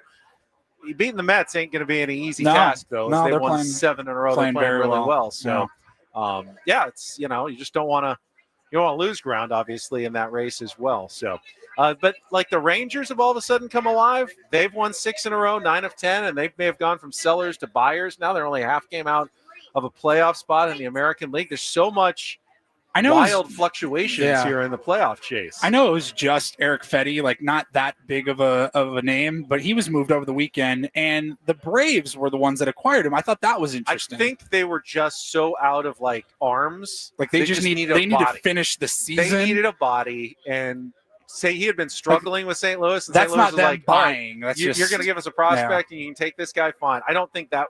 I wouldn't consider that a trade deadline deal, other than they needed a warm body that they weren't going to worry about, a young arm that they're not going to be putting too much mileage on, and say, all right, Eric Fetty, we just need you to pitch. But the Braves are totally out of it. Wow. We just got a passing bomb. Here in the Rondo Report. So, sorry, I'm just reading this as we go. Jeff Passan has just posted breaking Cleveland Guardians closer Emmanuel Clase, not traded, who is definitely rumored to be traded, has been placed on non-disciplinary paid leave as part of Major League Baseball's sports betting investigation. Clase is the second Guardians pitcher on leave tied to this investigation, joining Luis Ortiz, who we talked about last month when that happened. There were 2 pitches, in particular, that got a ton of action on ball versus strike. And it was very clearly spiked in the dirt, not even close. That's what triggered the alert. And so MLB started this investigation back in June, and Emmanuel Clase has now been placed on the disciplinary non-paid. Interesting. That's very fascinating. Because how can you predict even if a reliever is going to come into the game? How could they have an impact on it? But, from a trade deadline perspective, he was one of the names that is being discussed as a potential joining the evil empire. Will this change the trade deadline equation? Does this make Robert Suarez a more valuable piece? I think it does. In trade deadline talks, if a closer can you is all trade of a sudden somebody off on the a market? disciplinary list? I don't even know. Idea. I would assume you probably could, but if you don't know they're going to come back, you may not want to trade for someone. If Right. You may be facing a suspension. So Right. this could completely torpedo the trade market. For Emmanuel Clase. Now there are other relievers out there: Helsley, Griffin Jacks, Yohan Duran. There's a bunch of different relievers. So Robert Suarez isn't the only one whose name has been thrown about in recent days, but that is a huge story now in Major League Baseball. That is definitely that will have a ripple effect this week in particular. Okay, and then we'll just wrap it up here. A little bit of a goofy story. So, Ben, I know you're not super into video games. You might have been, though, as a kid. Oh, I was. Did you ever play Super Mario? I was obsessed with Super Mario Okay, Brothers. so then that Mario and Peach, they're a thing. He certainly went through a lot of trouble to keep rescuing her from Bowser. Right. Risking his life. All the Goomba mushrooms and all the flames and fireballs and Koopa turtle shells and having to go through so many worlds and levels just to save her. Well, if you thought that he was risking his life in every video game to save his beloved love interest, Peach, you would actually be wrong.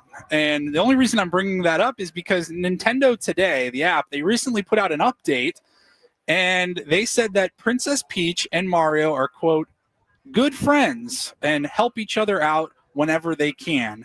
No mention of a love interest whatsoever between Super Mario and Peach. This is just a platonic sort of relationship. Yeah, not even friends with benefits, nothing. Really? Yeah. Completely. Your whole life has been a lie, is what I'm trying to tell you. Yeah, here. I thought they were very romantically involved. I thought so too. They're not. She was very, the way she reacted when he rescued her, she was swooning. She was happy. There was definitely romance going on. You think? And then Luigi was with Daisy, right? She was the other one. Yeah. I mean, they were coupled up. They went on double dates together. This was just a thing. friends. They were just friends. This is just a big whole friendship thing. Just friends. Well, then who was Peach with? Was That's Peach what we need Luigi? to find out. Did they do a statement on Maybe that? Wario? Oh my goodness gracious! She Wouldn't likes that the be bad boys. Maybe she does. Maybe she really liked Bowser and Mario kept screwing things up. Wario kind of sort of makes sense. You just turn the M over and it's a W and it's Wario. But Waluigi made no sense whatsoever. Waluigi. I didn't like Waluigi. That made no sense at all. No. Didn't get it. And that's what I got for you on the Round Report this morning. I'm stunned. Trying to figure out what's going on in our YouTube chat today. Good God, news. It's been our chat has. I been didn't have strong enough bananas. Wi-Fi out here to really get into the YouTube chat at all, so I apologize. Not that I'm the most active participant on a day-to-day basis. It's usually Woods who spends more time in there, but hopefully Woods will be back tomorrow. He'll be both on the show and on our YouTube chat live from Hawaii. I did get a picture from Hannah Nankara Woods. She sent a picture earlier this hour of Woodsy doing, I think, what was her direct quote? Was old man stretches before the flight to Hawaii. And he was like in the terminal, like stretching. That's a good idea, actually. When you know you're going to be sitting for like 6 straight hours and you may not be able to get up and stretch much, you don't want things to lock up. When you get to my age, sitting actually can be the worst. Like sitting for long periods of time can be more detrimental than like strenuous exercise. Getting old sucks. I was telling a couple of buddies over the weekend, I jammed, like this is how bad getting old is. I jammed my shoulder and sprained it while playing basketball. That's a hard thing to do.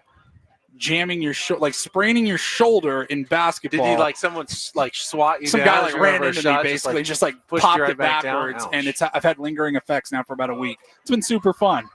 Well, I don't know where Mr. Prince went. He kind of wandered off that way, and I don't know that we're going to have time to do a wide-ranging You got to meet interview. him. I did. We didn't meet get him. to have an on-the-air conversation. That would have been the second member of NWA that you have interviewed. He's definitely the second one I've now talked to. But you have talked to him. Yeah, that was pretty cool. Yeah, he just said, "Hi, I'm Arabian." I was trying to, because I knew he was going to be out here, and I knew there was a potential that we would interview Arabian Prince. I was like looking it up. He was like a founding member of NWA, but he left the group like before they really blew up. And I don't know if that's like a sensitive subject or something that he doesn't want to talk about. I don't know. I wouldn't want to have said the wrong thing for sure. Right. So, well, I thank guess I'll you to avoid everybody that that drama. came by. Thank you, everybody that listened this morning. Adam, thank you. Our promotion staff here as well. Rick, I saw M from our sales staff. Or Paulie, I'm Ben. We'll talk to you tomorrow morning at 6 here on 97.3 The Fan. So long, everybody.